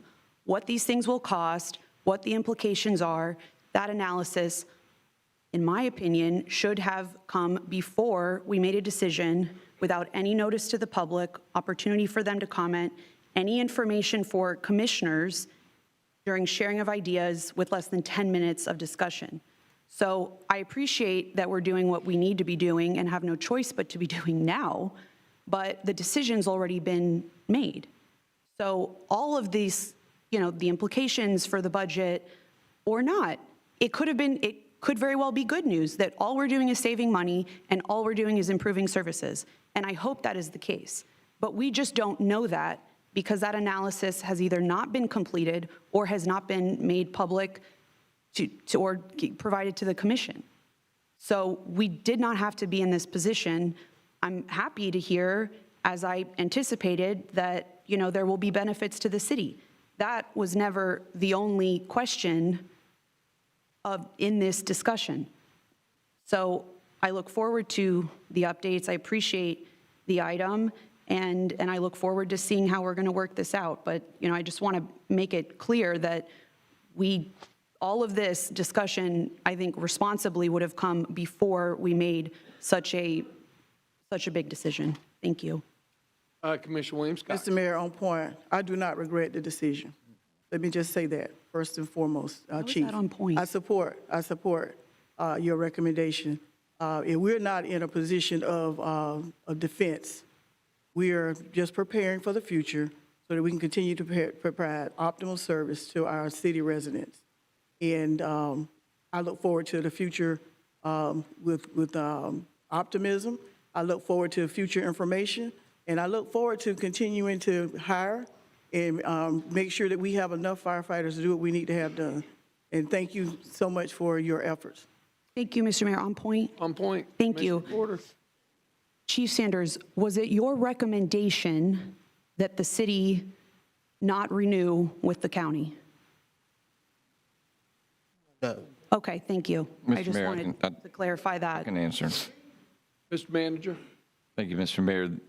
The recommendation, part of what precipitated this, you'll recall, is the proposed rate increase that the county objected to. Right. Sure. And the county was very clear that they would not support increasing staffing that the fire chief has proposed to enhance the number of firefighters per engine and per response incident. That was a pretty adamant thing that the county made clear. You'll recall at your workshop, the chief presented his case, and I think that's what we're talking about. I just wanted, Just a second. Go ahead. Porter. Just a second, Commissioner Porter. And that was a big underscore in terms of, what the fire department desired to do based on national fire standards. And it was a very big divide between the city and the county. What we've talked about tonight is the acceleration of that. Actually, this transition gives us the opportunity to accelerate something that's been very important to the fire department. So I think that was a big part in where we find ourselves today, is the differing opinions about how the county thought we should pursue fire suppression and what the fire chief recommended. Thank you. Back to Commissioner Porter. thank you. And I remember that, and I was there for that. I just wanted to be clear about what the recommendation is that we are following. Thank you. Mayor, if I may. Chief. Just as a point of clarification, what's most important to me is the safety and welfare of our employees. Amen. And our ability to deliver top-tier service. When I said no, it wasn't my recommendation is whatever is best for my employees. Mayor Pro Tem Richardson. Thank you, Mr. Mayor. I think the one thing we have to keep in mind, too, as this evolved, is the fact that the City of Tallahassee runs the fire department. It is our responsibility to make sure that the chief has the staff and equipment that he needs to provide high-quality services to the citizens of this community. We were doing that in partnership with the county. We made a recommendation to them that we increase the fee so that we could cover the cost of wage increases and the construction and renovation or remodeling of 2 of our fire stations. And the county took it upon themselves to say, no, we're not going to agree with that. And we couldn't move forward without their agreement. We don't tell them how to run EMS. We know that the county runs EMS, and whatever the recommendations that they give us, we will consider those, and if they're legitimate recommendations, we'll accept those. But they refuse to do that, and so I think that they're going to have some rethinking to do if they want this partnership to work. But that's how all of this began, was them telling us how to run the fire service in our community and what we needed in terms of resources, financial resources, to get that done. Chief, thank you very much. Okay, we have a motion on the table made by Commissioner Williams-Cox, seconded by the Mayor Pro Tem. All those in favor to accept the update as presented, all those in favor signify by saying aye. Aye. All those opposed, passes 5-0. Thank you, Chief, appreciate it. We're on item number 12.03. Mr. Manager. Yes, sir. This item seeks your approval to sell the Chevron and John's block parcels in the downtown area. The city owns those parcels. We previously had an option to sell those. A buyer had an option. They kept the option for some time, ultimately determining that they did not want to move forward. So those parcels are clear of that option now. We've received a number of inquiries of interest, and we're seeking your approval to market those properties, so advertise them, promote the availability of these parcels, and then do an RFP for the ultimate selection. Robert Culverhouse is our real estate director. He's a regular at city commission meetings nowadays. Robert, do you have an image or an additional information we could share for this consideration? Sorry, Mayor, Commissioners, I believe we did have a map that was attached to the agenda item. No. Robert, do your best to describe the location of these parcels. I think we're all familiar with it, but for the benefit of everybody listening. And as the manager said, we lovingly refer to these properties as our Chevron and John's blocks. They are just south of us here, and they're the 2 blocks immediately east of where the FSU Legacy Hall is being built. Excellent. Okay, do we have any public comment on this item? No, sir, we do not. All right, colleagues. Move for staff recommendation. Second. It's been probably moved by Commissioner Williams-Cox, seconded by the Mayor Pro Tem. We move staff recommendation. Commissioner Porter. Thank you, Mr. Mayor. Do we have more information about what the RFP will include? Culverhouse? We have not fully developed those terms yet, but in general, we will be not only asking for a price from the proposed bidders, we'll be asking for a full proposal of what they intend to develop on the property.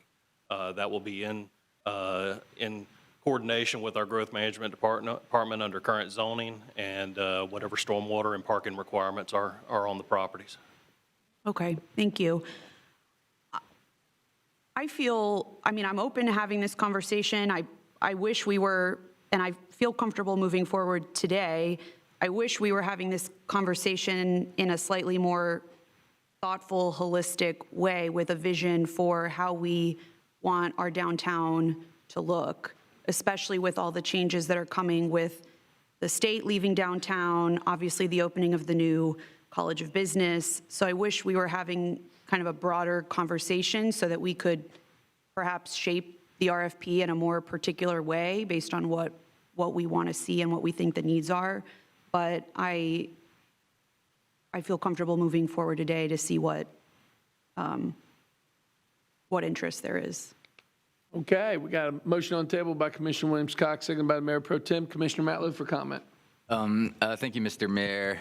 I voted against this previously when we got ahead a no bid offer from Valencia. And it seems today that the property is likely valued much higher than the $8 million that was proposed. So I think that was a good decision to not sell it at that time without getting competitive bids.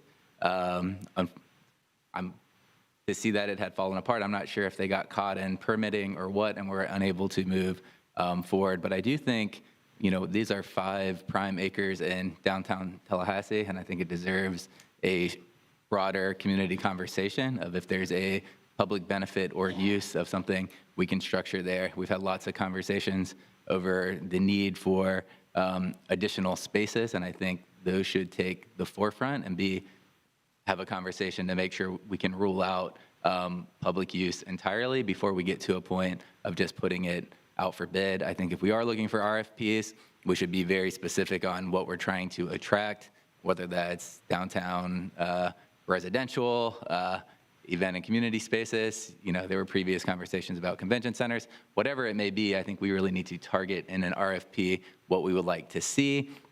I don't think it is our job to be real estate speculators. I think it's our job to make sure we get the best use and public benefit out of public property. So I'm not in support of approving this at this time.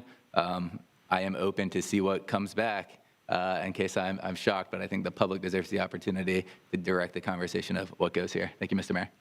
Sure. So I appreciate staff's willingness earlier to move forward with a bold, creative step. It's my understanding that Valencia never was able to get their financing together, therefore could not move forward with their project. It was at no risk to the city, neither did the city lose a single penny on the deal moving forward as well. Here we are today. I think it's a great idea to go out and see who in the private sector would like to see this developed, pitch us our ideas. It will come back. We'll have the opportunity to look and see what's moving forward, and I'm excited. It's a great opportunity with the new College of Business. With everything that's going on at Civic Center, with the growth in downtown to be able to move forward. So I'm going to support the item. Motion was made by Commissioner Williams-Cox, seconded by the Mayor Pro Tem. All those in favor signify by saying aye. Aye. All those opposed? Nay. Passes 4-1 with Commissioner Matlow in opposition. Do we have any other items coming before us during policy formation? No, sir. Direction? We're on unagended speakers. Mr. Clerk, Yes, sir. do we have any unagended speakers this We evening? do, Mayor. We have, at this time, I have 5 Excellent. speakers. Our first speaker is Stanley Sims. At this time, I will provide the directions. 3 minutes for each of our speakers are allotted. The light in front of the mayor will begin green, and then with 30 seconds left, it will turn yellow, and I will give you a heads up. And then at 3 minutes, it will turn red. Name and address for the record, please. My name is Stanley Sims. I'm at 1320 Avondale Way. Mr. Mayor, I want to bring to your attention, and also to you, Mr. City Manager, your new policy about City Hall, where an individual could be subject to leaving their driving license with all of their personal information downstairs if they have to go to the 3rd floor or the 4th floor. What in this building needs that kind of security? What? And Mr. Mayor, I'm not being facetious. I'm asking a real serious question because I'm confused. I can go to the courthouse. It's judges in there. It's a statewide prosecutor in there. It's a statewide public defender in the courthouse. Nobody asks me for my name. They don't ask me to sign a log. And they tempted don't ask me for my driving license. And if that don't satisfy you, look over here to this Capitol. So beautiful. All 3 buildings. The governor is in there. His cabinet, state senators, representatives, Mr. Mayor. And guess what? I can go to all 3 of those buildings, don't have to sign a law, don't have to leave my ID. and don't have to give nobody my name. I can walk right up to the governor's office and say, I'm Stanley Sims, and I want to talk to the governor. Now, I may not talk to him, but I have that right. But we can't even do that here. We can't. And Commissioner Curtis Richardson, we need to be, in these times when we got ICE, no food stamps, people need accessibility to their elected officials. You should be making it easier. You're making it harder. And I want to thank Ms. Morgan, and I want to thank the chief, because they heard me out. You have about 20 seconds. This is my democracy you're playing with. I got to get a fake ID. Our next speaker, please. Next is Jaleesa McIntyre. Jaleesa McIntyre, followed by Tiffany Hill. Your name and address for the record, please. You have 3 minutes. Hi, my name is Jaleesa McIntyre, and my address is, I'm coming on behalf of my job, and we're at 1830 Buford Court. Yeah, so, sorry, excuse me for my informalness. I've never done this before, but I'm just here to introduce my organization. I'm from Sunrise Community. We serve people with intellectual disabilities. I've actually invited all of you out to visit, and all of you have actually come out to visit, and I thank all of you for that. Again, I just want to say that we serve people with intellectual disabilities, and during this time of the year, it's very hard for some of our residents because we are their only family. So if there are any people out in the community who would love to come out, visit our location, provide support to our persons that we support, that would be very appreciated. Again, we're all over Tallahassee, I think. We have 6, 7, 8 residences between 6 to 15 bed homes, and we have 3 assisted day facilities, which is a place where people with intellectual disabilities go to during the day for socialization and, schooling. And yeah, that's all I have to say. Thank you so much. Thank you. Y'all do an amazing job, and I thoroughly enjoyed the tour that I had when I had a chance to come out and visit. Thank you. Our next speaker, please. Is Tiffany Hill, followed by Tiwa Aiken. Your name and address for the record, please. Good evening. My name is Tiffany Hill. I am at 1401 Lola Drive, Tallahassee, Florida, on the south side. I am a retired Army veteran, and I'm also the publisher for Still and Grace Women's Veteran Magazine.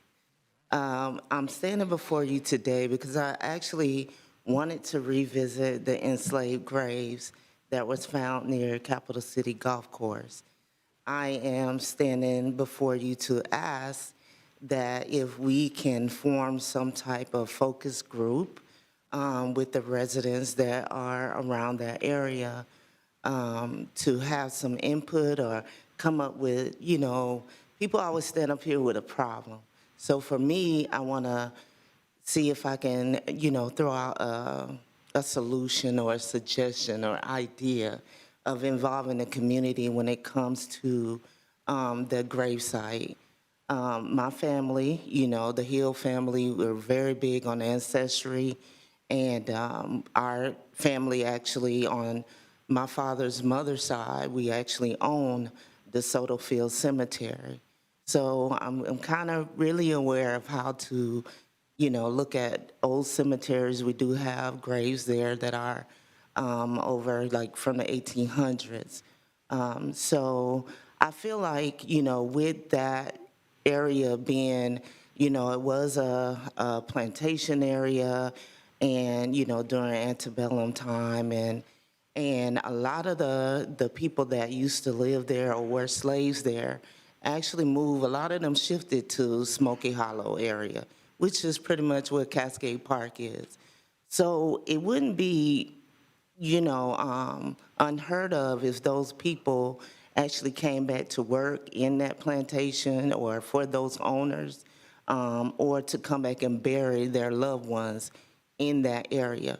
So what I'm asking if, you know, I know the golf course been there forever and whatever, but I feel like there needs to be a thorough scanning of the grounds to ensure that there's no more bodies that are there. We, on our cemetery, we did discover, when we did the scan, that there are bodies that are unmarked graves. So I would hope that we can have a focus group, come up with some ideas, and About really 20 get seconds left. the golf course scan, just to ensure that they're not. And then maybe we could look into some ancestry to do some DNA and find out what family descendants may be there, so that we as a family can take care of that. So thank you. Thank you. Ms. Hill, first of all, thank you for your service. Happy Veterans Day. Oh, thank you. I'm going to ask Mr. Christian Doolin, who's in the back of the room, Assistant City Manager, to please get with Ms. Hill to let her know where we are in this process and how we can get her input and participation as well. He's coming right down behind you. Okay. And Mr. Sure. Mayor, if we can, Commissioner if we can add to that for those who are listening in, what you just said was done a few years ago.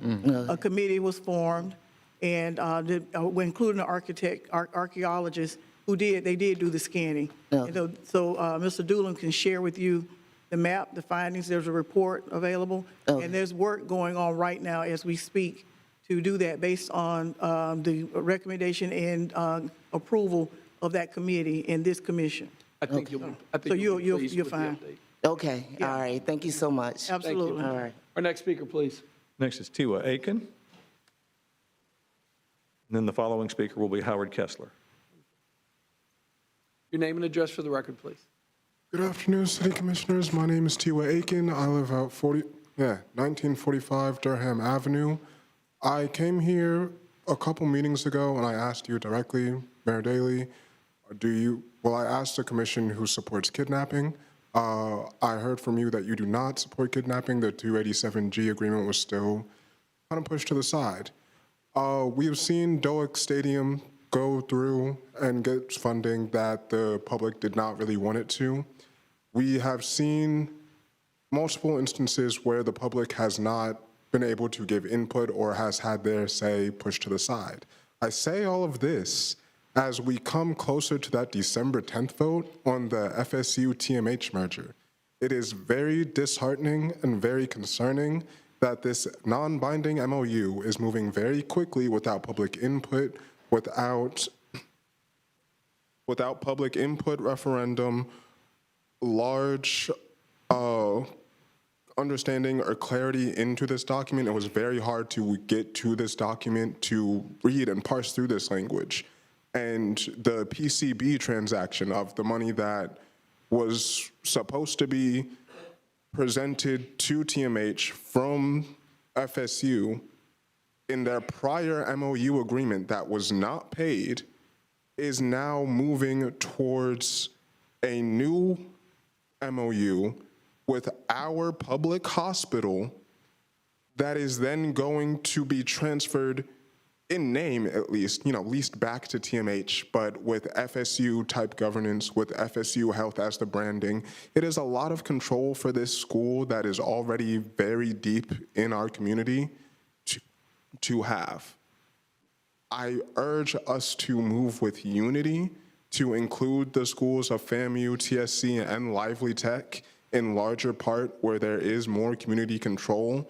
I urge for more community control, but I most especially urge and plead with y'all as a member of this community, do not vote yes on this deal on December 10th.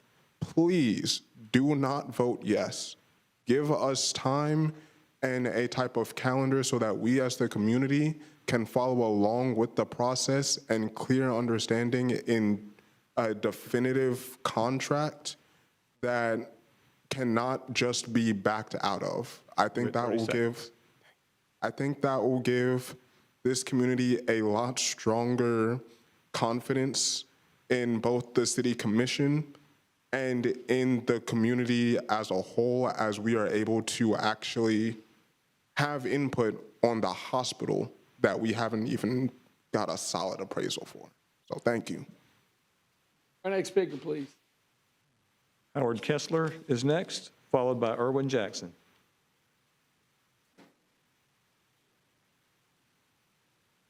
Your name and address for the record, please. Thank you, Mr. Mayor. Howard Kessler, 32303. Black lives still matter, no matter how loud the white extremists yell. The inhumane and cruel ICE raids in the face of continued silence by this board continues to wreak havoc. Write a letter, pass a proclamation, pass an ordinance condemning these cruel and inhumane ICE raids, and break that 287G ICE agreement. FSU TMA, MOA, and sale of public hospital and land to FSU. My wife and I have been, in deed and spirit, supporters of FSU from the time that we moved to this area 25 years ago. This partnership can be a good partnership, and it could be good for all the parties involved, and mainly it could be good for the people of Tallahassee. If the partnership is done right, if the project is properly vetted, if the project has been properly vetted, the public has not seen that vetting. We have not seen the contract that spells out what is being given up by the City of Tallahassee and what are they getting in return. FSU, under FSU, will the poor and minorities continue to receive care at TMH? At present, the FSU clinic on Roberts will see the poor if they have insurance or if they self-pay. They're not a free clinic for the poor in this community. TMH is a community hospital. No matter what the funds of a person are, when they get to that hospital door, that emergency room, they're seen. We can't allow that, we cannot allow that to be given up. You're at about 30 seconds. Thank you. I mentioned before, the health care under FSU becomes the health care under DeSantis. And everyone says, oh, we won't let that interfere with how we run our hospital. But you don't have much of a say when the governor says, you listen to my Secretary of Health, and these are the policies. So we have to ensure in writing, and that's, I don't see it as a possible task. But I think you should slow down, look at the pros and cons.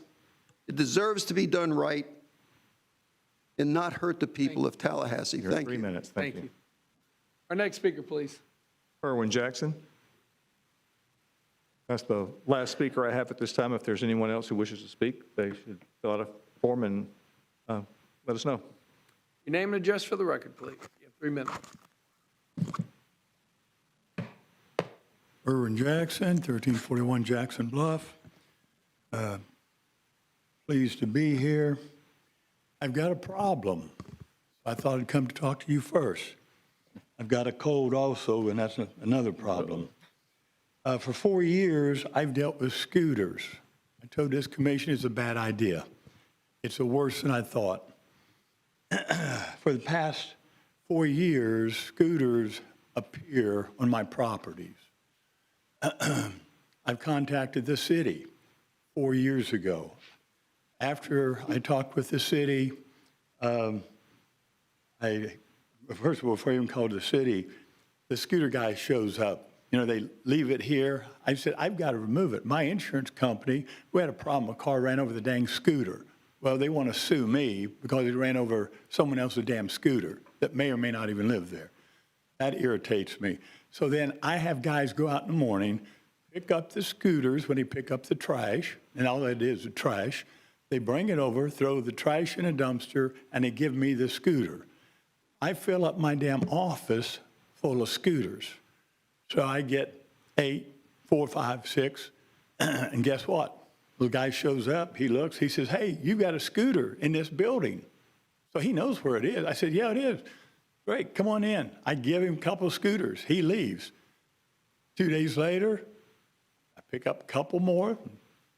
Comes over, hey, you got some more scooters? Yeah, I got a couple more here, there. All right, now after about 2 months of doing that, I get aggravated. He comes up and says, Mr. Jackson, I wanted to tell you, I appreciate you. I said, why is that? You're making my job a lot easier. You corral the scooters, you put them all in one location, it saves me a hell of a lot of time. I just come to your office and pick them up. Now that pissed me off because I'm not working for free. I thought I was just doing something. Anyway, that's a problem. So now, 6 months after this, I stop. When he shows up, I just keep keeping scooters. So now I got 6, 8, 10. This office is full of scooters. I got a back office. It's full of scooters. We got 15 of them. He shows up, says, hey, I got to get these scooters. I said, sorry. I said, I'm going to charge you a fee. You're at 30 storage seconds. fee. They say, are you going to pay this? No, we're not. Well, what do? I go ahead, I call Steve Burtman. I talk with him. He said, I'll send guys over to pick them up. No, I got people picking them up. I want to keep the scooters off my property. Bottom line, the city has an ordinance. It's in the contract that you cannot put your dang scooters on my property unless I give you written permission. You're at 3 minutes. This has continued now for 4 years. The penalty, according to you guys, is $200 a day per scooter. Now, per year, that's $73,000 per scooter. I have about 65 Dr. scooters. Jackson, give me a second. I'm going to ask Madam Attorney to weigh in real quick. 3 minutes is up. Just a second. Madam Attorney.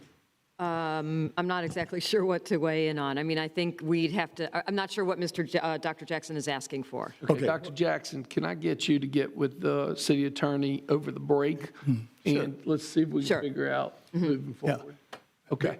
Because, and the last thing I'll say is because there's a law called a Q-TAN law. Thank you. All right, we'll talk about it. Which forces me to go to court to force the city. And I want to come and ask you to do it first. I got it. I understand. But let's get together with city attorney and see where we can go. I look forward to it. Thank you. Our next speaker, please. That was the last speaker, Mayor. Okay, we are on sharing of ideas. Commissioner Williams-Cox. Thank you, Mr. Mayor. I have a few things here. One, I was approached about a street renaming for Dewey Street, the whole street of Dewey, by the pastor of Watson Temple, which was founded by Bishop E.L. Shepherd, and it is his son, Reverend Donald Shepherd, who is now the pastor there, and they're having their anniversary coming up, and he and the congregation wanted to request a renaming of Dewey Street for Bishop Shepherd. And let me just say that he was the founder of the church, Watson Temple, and many have come and gone through that church, and that church has been, and the people there are pillars of our community. And personally, I grew up on the same street in Quincy with Bishop Shepherd, who was also my guidance counselor at my high school and responsible for me finding Florida A&M University. So when his family came to me, and his daughter Elaine, I think is a city employee or has been a city employee. So when they came to me, I said that I would bring it to the commission and ask for support in doing a street renaming for Dewey Street to Bishop E.L. Shepherd's Way, E.L. Shepherd Way. So I'm asking for the support of the commission to move forward with that request from the community. Quick question, can we bring an agenda item back on it? I don't know the history of Dewey Street. Is Dewey a family that it was named after? Are we getting in the scenario that we're pulling one name off, put another, and just if we can get more information? I'm not opposed to it, I just would feel more comfortable in that. Right, I think there has been some research done on where the name originated. I'm looking, I don't see. I believe he's outside, but we'll include that in the agenda item. Okay. Okay. All right, thank you. Motion on the table made by Commissioner Williams-Cox. Is there a second? Second. Seconded by the Mayor Pro Tem. Any further comment on this particular item? Commissioner Matlow.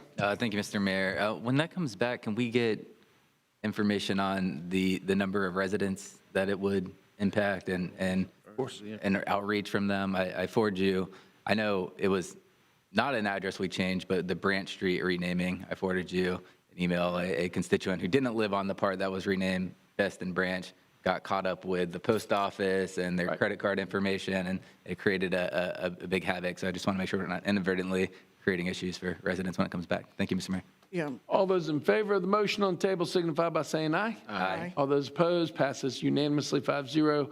Commissioner Williams-Cox. Thank you.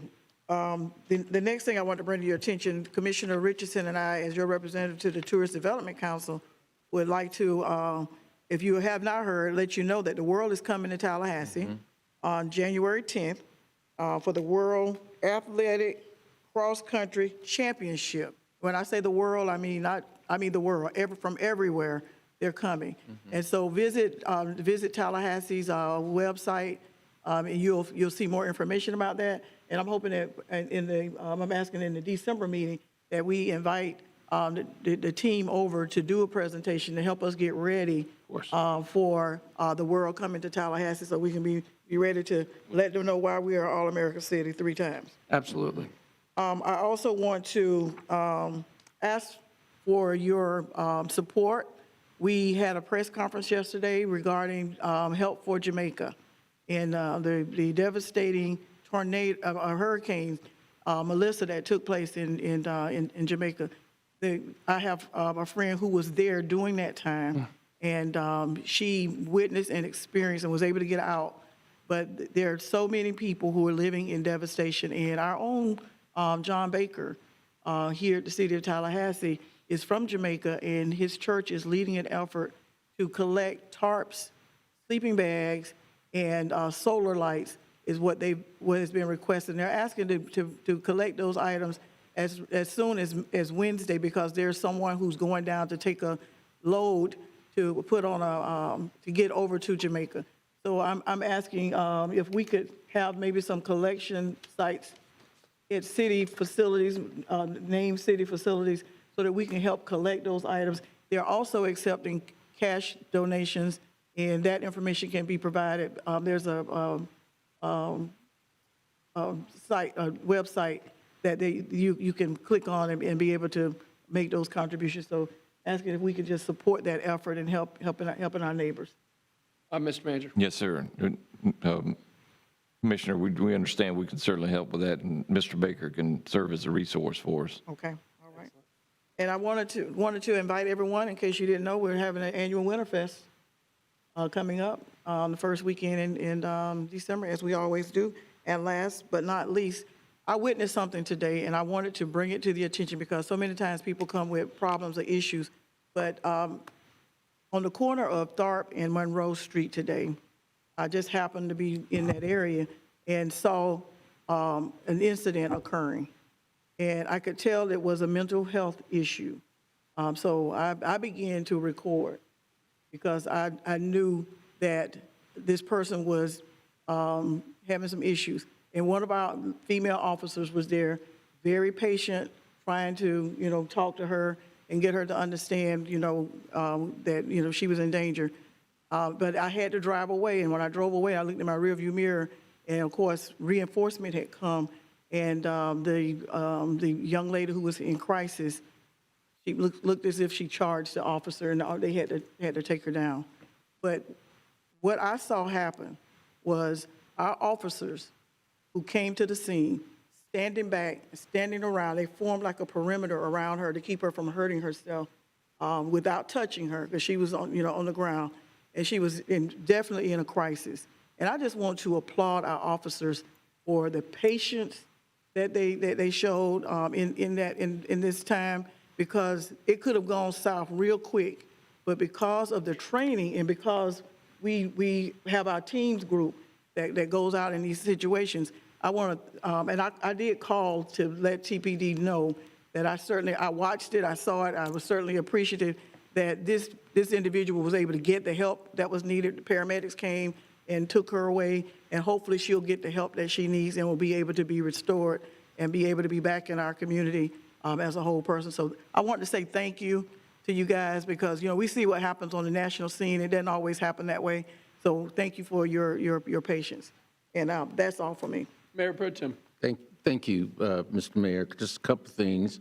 I, first of all, want to wish everybody a happy Thanksgiving, since we won't meet again before Thanksgiving next week. My beautiful young daughter, a midshipman at the Naval Academy, will be home, and so my wife and I are looking forward to that.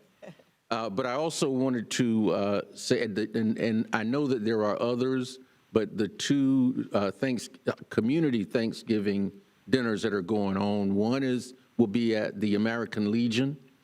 Steve Gosvini and his family have annually supported that effort, along with Steve Beasley and the MLK Junior Foundation of Florida. That will be happening, and Project Annie. I was in Frenchtown this morning delivering some donations to Good News Outreach, but Project Annie is just across the street from Good News Outreach, and so those will be happening in our community, and it just suggests the kind of community that we live in when we look out for our neighbors the way we have, and it's so important this time around. It's important every year, but even more so because people are still reeling from the government shutdown and the delay in SNAP benefits for a lot of families who depended on that. So again, happy Thanksgiving, and let's all thank God for how he continues to bless and keep us, and that he gives us the opportunity to help our neighbors in that regard. That's it for me, Mr. Mayor. Commissioner Matlow. Thank you, Mr. Mayor. Two items. One, I do think I'd like to just get an overall scooter update to come back. I just reviewing usage, reviewing complaints, all those sorts of things. I haven't experienced quite the issues Dr. Jackson has, but I have seen them left for a week in different areas, or dropped in parking lots and those sorts of things. So just an idea of how well they're collecting them, the usage, and if it's beneficial moving forward, and make a motion to bring that back. Second. Probably moved and seconded. Further discussion? Seeing none. All those in favor signify by saying aye. Aye. All those opposed, passes unanimously 5-0. Commissioner Matlow. And the second item, Mr. City Manager, have we moved forward with ordering a full appraisal of the hospital property? Mr. Manager. Mr. Mayor, thank you. Commissioners, you're aware that your last update, we had a full valuation, which would be the proper instrument for the hospital, done by Ancura. So that is the information that we have ordered and have available to us at a number, I think it was 6 different methods that were used, and that's the information that we have, so we understand the value of the hospital. Okay. Well, what I'm looking for is a certified appraisal with opinion of value. I know in Ancura's statement of work, they provided a fee to be able to provide that. I think we should move forward with that to just have an understanding of what we actually own and its true value. Even as a city commissioner, I don't even have a list of the furniture, fixtures, and equipment we own within that hospital. I just have no idea. So while a preliminary value based on property appraisers' websites data that doesn't do a site visit and an inventory of what we own, I don't think is sufficient to move forward. So I'd like to request we do move forward with a full appraisal, whether that's with Ancura as they proposed or at the manager's discretion. But I would like to see that document before we move forward. So I'd make a motion that we order a certified appraisal with an opinion of value on the TMH property. Second. Proper motion made by Commissioner Matlow, seconded by Commissioner Porter. I'm looking at the manager for comment. Yeah, Mr. Mayor, thank you. And I think if you read the report, it was very clear what the next step would be if desired. I do not recommend it. Would be the physical inspection of the plant. That would be the physical inspection of the building, the contents of the building, to come up with a more precise number. I think it stands to reason the numbers are already in range. In fact, if you recall, in the different methods that were used by Ancura, the valuation ranged from $26 million to high $500 million. When you netted out the debt, then you were much lower because the debt's somewhere in the neighborhood of $360 million. What an on-site evaluation would do is give you that more precise number, but within the margin of error that exists already today. The information that we have is very good information to base the transfer of assets. You at your last meeting directed me to, or maybe the meeting before last, directed me to negotiate directly with FSU for the transfer of assets. And we're doing that. That's certainly underway. And that's a little different. I use those words purposely. That's a little different than a sale. We know that TMH has operated the hospital since 1979. Most of the facilities that are there that exist today were paid for, financed by TMH, not the City of Tallahassee. A bunch of the land was acquired since that time. The lease, because of the structure that exists, says all of those assets would revert to the city at the conclusion of the lease, or if there's a default for good purpose, because somebody would have to operate the hospital in its entirety. So by ordering the information we have from Ancura, it gives us a very good handle on how much the hospital is worth in different scenarios. It's been much discussed publicly that some have believed the hospital to be worth $1 billion. Well, of course, the Ancura report tells us that's not the case. It lays out very clearly replacement value. It lays out, if you use a method of escalating the assets that were owned by the city at the time of transfer in 1979 or thereabouts, how much that would be in today's dollars. It goes so far as to estimate how much the business would be worth. Now, we've talked a lot about the City of Tallahassee doesn't own and operate the business, but that is certainly a method to evaluate the value of a hospital. And that's the high-end estimate. So it takes into account all of that information and gives us a lot to work with. The approach as it relates to the transfer of assets with FSU has been one to where we find the very best way to demonstrate value to the community, and that may not be just in the form of a check to the City of Tallahassee. So that's been the approach. I think the information we have is more than adequate to tell us, what the assets involved, tell us how much debt there is, tell us how much revenues there are for the hospital, give us the complete picture. And so that information is very adequate and has been useful, and that's what we're using at this time to negotiate with FSU. Appreciate it. Any other comment? Commissioner Matlow. Thank you, Mr. Mayor, and I really appreciate your insight there, but I do think looking at the proposal, I think even Ancura made was in the $20,000 to $40,000 range to get a certified opinion of value. Certainly, if we're talking $26 million to $500 million, I've heard the $1 billion as well. I think it is somewhere between $26 million and $1 billion, but spending $40,000 to get a more precise estimate, I think is absolutely in the public interest. If we were to sell 2 acres in downtown Tallahassee, we would get 2 certified appraisals, and to not get one for this property doesn't make sense to me. While there is debt on, TMH owns debt, we don't have any debt associated with the property. We own it clear and free. The debt that they incurred was part of what they enjoyed with a $1 a year lease from the City of Tallahassee. So in a lot of ways, we did pay into that system. And I think as a city, and to protect the assets of the people of Tallahassee, to make sure the public purpose is served and making sure we are getting a fair market value. I don't think we have enough information to ascertain that when we don't even have a complete list of our assets. Thank you, Mr. Mayor. There is a motion on the table made by Commissioner Matlow, seconded by Commissioner Porter, to go out and get a traditional appraisal on the hospital. I am comfortable with the direction of our team and how we are moving forward to determine. I do know that finding determination of a medical facility is not like a hospital. I mean, not like a house. I see you, Madam Attorney, nodding in agreement, and I am comfortable with the direction that we have gone. I am not going to support the motion on the table, but I understand exactly what you're saying, and yes, we should bring that information before this board at the appropriate time. All those in favor of the motion on the table signify by saying aye. Aye. Aye. All those opposed? Nay. Motion fails 3-2 with the mayor, Mayor Pro Tem, and Commissioner Williams-Cox in dissent. Commissioner Matlow, you have the floor. Thank you, Mr. Mayor. Nothing else from me. Happy Thanksgiving, everyone. Thanksgiving. Commissioner Porter. Thank you, Mr. Mayor. I was wondering if we could just have a general update on how negotiations are going with FSU and when we anticipate that it will come back to us. Good question. Mr. Manager. Thank you, Mr. Mayor, Commissioner.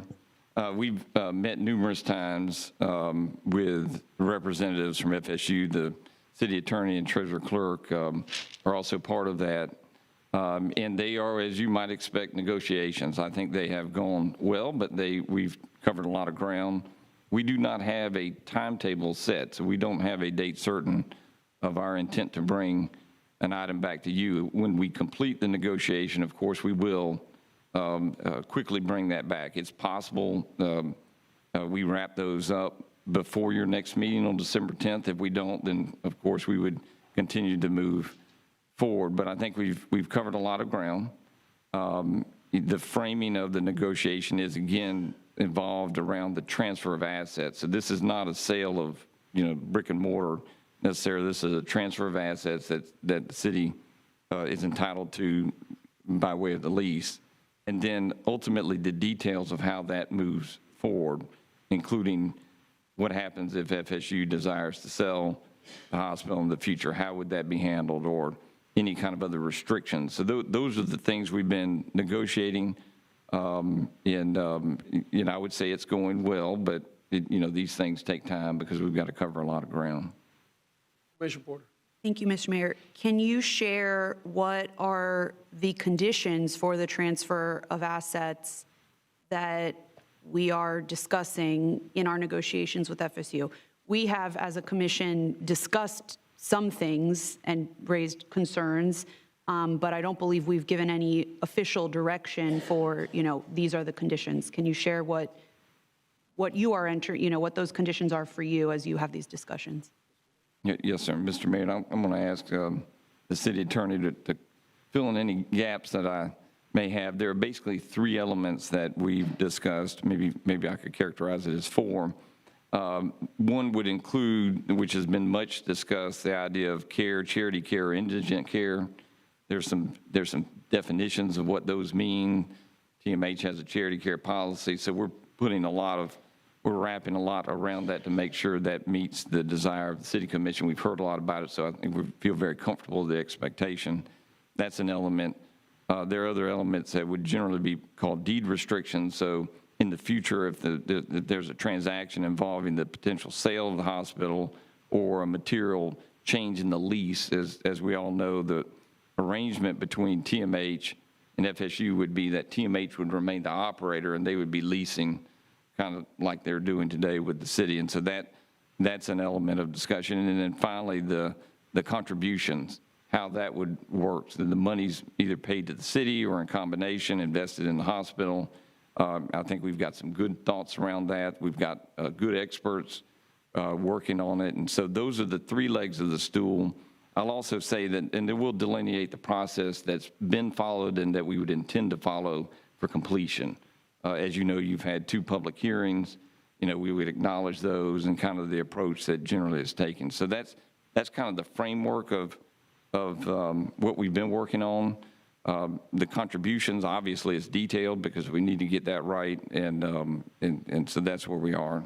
Madam Attorney, have I missed any details? No, I don't have anything to add to that. That's a good description of the sort of the elements that have been made part of the negotiation. Mayor Pro Tem on point. Thank you, Mr. Mayor. Just a question.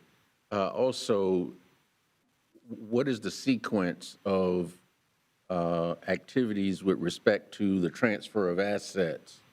Mr. City Manager, do we anticipate that we will have a contract between FSU and TMH prior to the transfer of the assets from the city?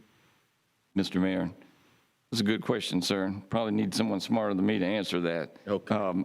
I joke a little bit because that does matter. Yes. I'm joking, of course. The TMH has a lease with the city. That has to be, for all intents and purposes, changed and then moved forward. We have to do that carefully, especially because of the debt that's been issued by the city on behalf of TMH. We've got a good plan for that.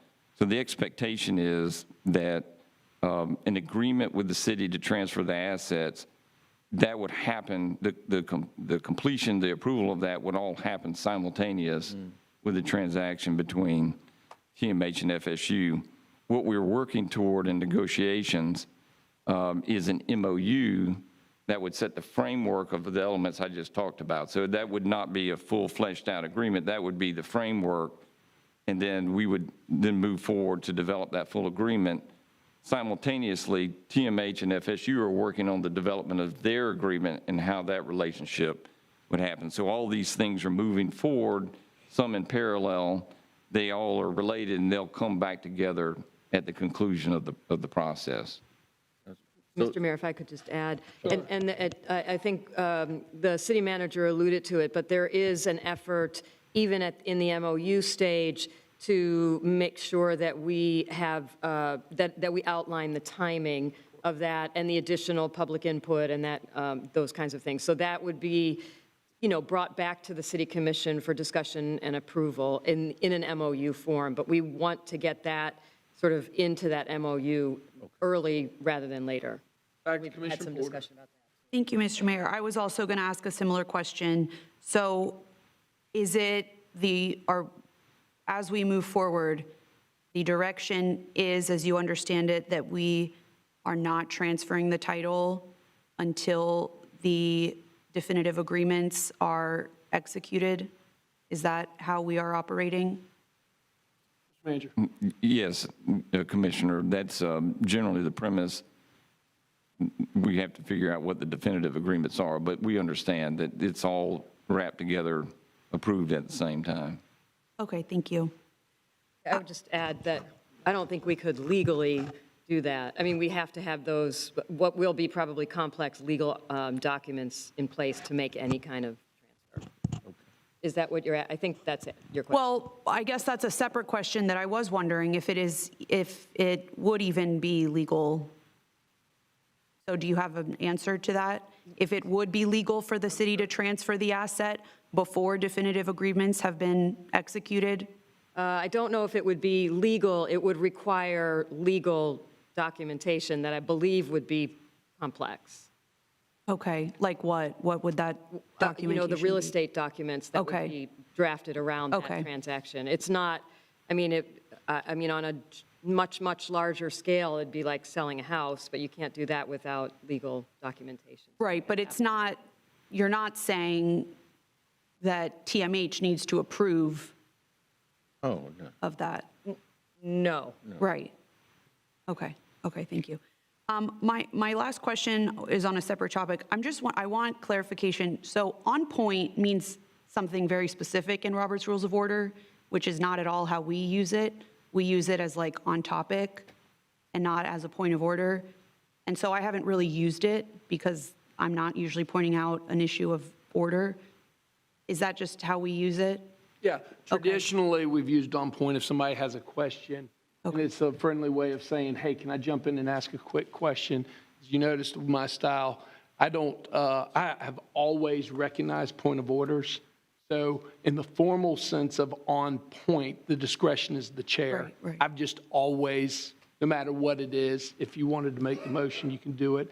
On point in this scenario and the same way as used at Blueprint and the way how they operate at the school district and at the county as well is just, if like I'm on topic. I got a quick question on topic and everything. Right, That's how thank you. It's not a complaint, just a clarifying question. Thank you, that's all for me. All right, we stay in a recess till 6 o'clock.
we're on item number 16.01.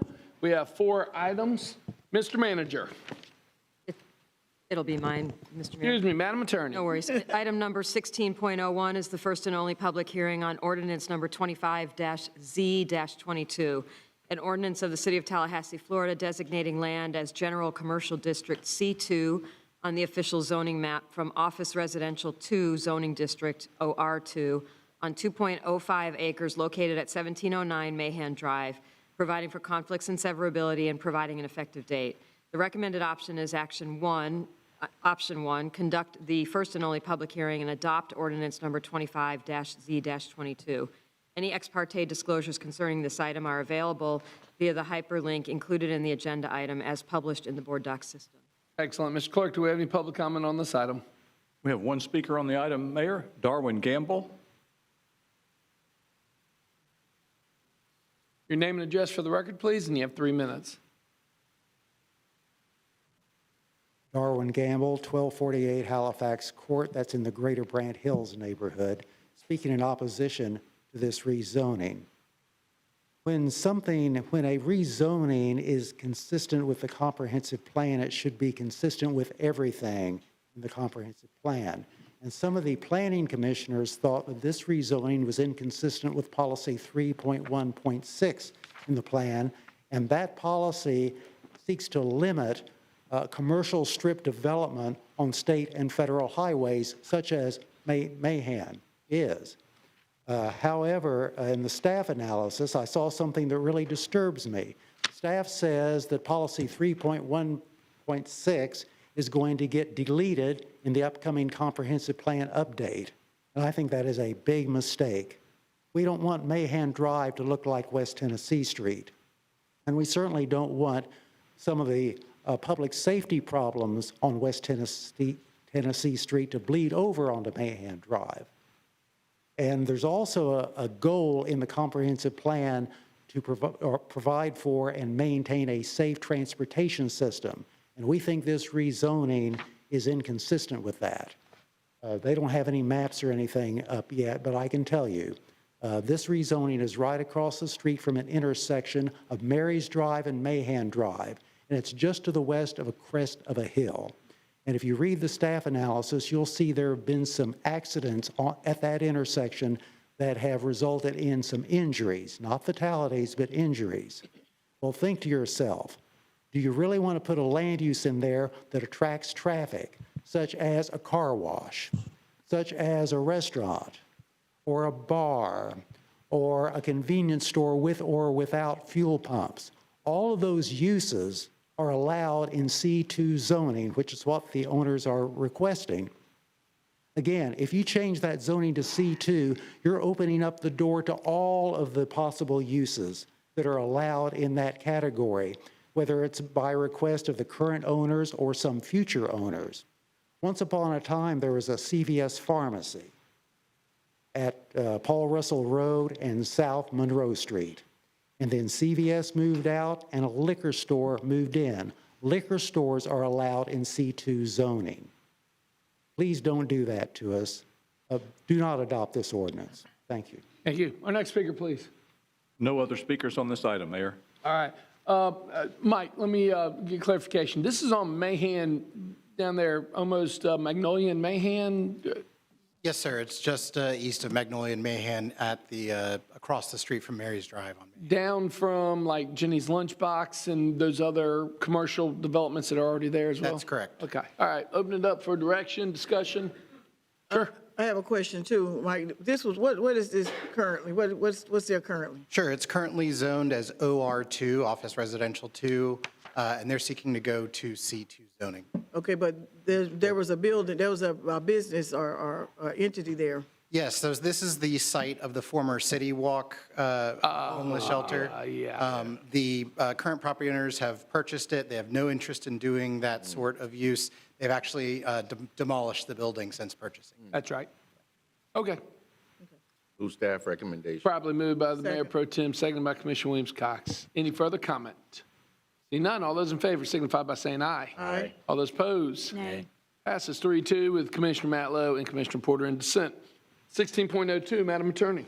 Item number 16.02 is the first of two public hearings on ordinance number 25-0-24, an ordinance of the City of Tallahassee, Florida, amending Chapter 10 of the Land Development Code, revising permitted principal uses for the C1, C2, and CP zoning districts, providing for conflicts, severability, and an effective date. The recommended action is option 1, conduct the first and public hearing and set the second and final public hearing for December 10, 2025 at 6 p.m. in the City of Tallahassee City Commission chambers at City Hall. All right, do we have any public comment on this item? No, sir. Looking for direction. Move staff recommendation. Properly moved by Commissioner Williams-Cox, seconded by Mayor Pro Tem. Any further discussion? Seeing none, all those in favor signify by saying aye. Aye. All those opposed? Passes unanimously 5-0. Item 16.03, Madam Attorney. Item number 16.03 is the first and only public hearing on ordinance number 25-0-25AA, an ordinance of the City of Tallahassee, Florida, amending Chapter 5 of the Land Development Code concerning underground stormwater management facilities, providing for conflicts, severability, and an effective date. The recommended action is option 1, conduct the first and only public hearing and adopt ordinance number 25-0-25AA. All right, John, let me get some clarification on this. I am a big proponent of underwater facilities when appropriate. So walk us through on the record what we're proposing. Sure. We've had in our Chapter 5 of our Land Development Code, so our Environmental Management Ordinance, some outline, some guidance on underground facilities since 2005. At that time, it was a very rigid framework based on what technologies were in place at that time, which envisioned essentially a large concrete vault that had to be inspected by a person. Now, since that time, especially with higher land demands and things like that, the new technologies have emerged that could be a lot more capable, don't fit within the rigid structure that we put it in 2005. And so what this essentially does, and by the way, through our administrative processes we have in place now, through our environmental board, we've been able to get variances approved so that projects could implement these, all fully supported by staff, vetted by engineers, and we got to a point where it didn't seem appropriate for us to keep having to jump through this and require applicants to move through this process for something we already know is good and accepted practice statewide. So what this does is open it to allow them, and it's structured so that we're not going to, if it continues to improve, we don't have to come back. Good, okay, excellent. Do we have any public comment on this item? No, sir. Looking for direction. Move option 1. Been properly moved by Commissioner Porter, seconded by the Mayor Pro Tem. Any further discussion? Seeing none, all those in favor signify by saying aye. Aye. All those opposed? Passes unanimously 5-0. Item 16.04. Item number 16.04 is the first and only public hearing on ordinance number 25-0-26, an ordinance of the City of Tallahassee, Florida, amending Chapters 1 and 10 of the Land Development Code concerning housing options within the multimodal transportation district, providing for conflicts, severability, and an effective date. The recommended action is option 1, conduct the first and only public hearing and adopt ordinance number 25-0-26. Excellent. All right, do we have any public comment on this item? Yes, sir. We have two speakers on the item. The first speaker is Eleanor Harnage Hall. And then the second speaker is Kayla Scorpone, who's only here if you have questions. But Thank you for joining us. Please come forward, yes. Your name and address for the record, please. You have 3 minutes. I'll give you a heads up at 30 seconds. Thank you. My name is Eleanor Harnage Hall. I'm renting at 911 Dolores Drive.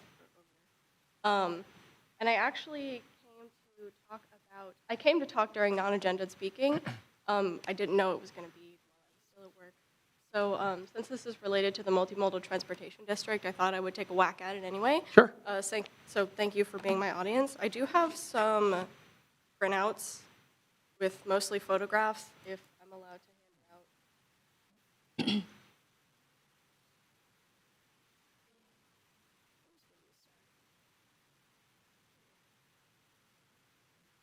All right, so my name's Eleanor. I just started a local conversation for the group Strong Towns. I don't know if you guys have heard of them. I have it printed. If you want to see it, this is done by Matt at Strain Memory Studio, so thank you to him. But basically, I just wanted to thank all of you for all of the hard work that you've done in getting the comp plan ready. I know it's been a long process, and I know there's been a lot of frustration and a lot of angry people coming up here to shake their fist at you. I wanted to tell you right now, I'm not an angry person. I'm not going to shake my fist. If anybody representing Strong Towns Tallahassee so much as calls anybody a dum-dum, let me know, and I will kick them out. All right? It's against the rules. So, yeah, you might know that, man, I'm going to run out of time. You might know that we submitted a petition to you guys a few weeks ago. It had about 29 signatures on it, and it was basically sort of pointing out the contradictions between the residential preservation land use district, which I know is a giant can of worms, and all of you probably want to keep it super closed.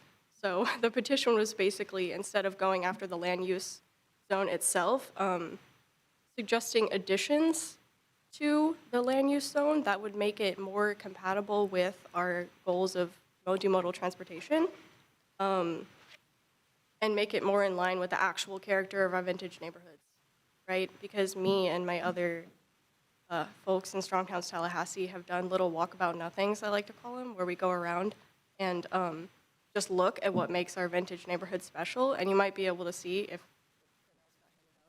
I have those, I'll provide them to each, but I'll do that now, but you only got about 30 seconds. Okay. Basically, the units per acre limits that you guys are setting for residential preservation, it's completely incompatible with our vintage neighborhoods. You can just look at the pictures of the cute, adorable, amazing houses that we took. They blast 6 units per acre out of the water. And those are the houses, and that is the character that makes our vintage neighborhood special, and that is what I'm here to protect. So if you would consider the suggestions that I made in the petition, that would really mean a lot to me. Oh, and I'm at time. Well, I guess that's it. This is great. Thank you. Yeah, thank you. And as I said, Mayor, the only other speaker we have is here if you have questions. So Excellent. if you proceed at your pleasure. Yeah, thank you. Okay, looking for direction. Move option 1. Probably moved by Commissioner Porter. Seconded by Commissioner Williams-Cox. Any further discussion? Seeing none. All those in favor signify by saying aye. Aye. All those opposed? Passes unanimously 5-0. Madam Attorney, any other items come before us at the public hearing? No, Mr. Mayor. We stand adjourned.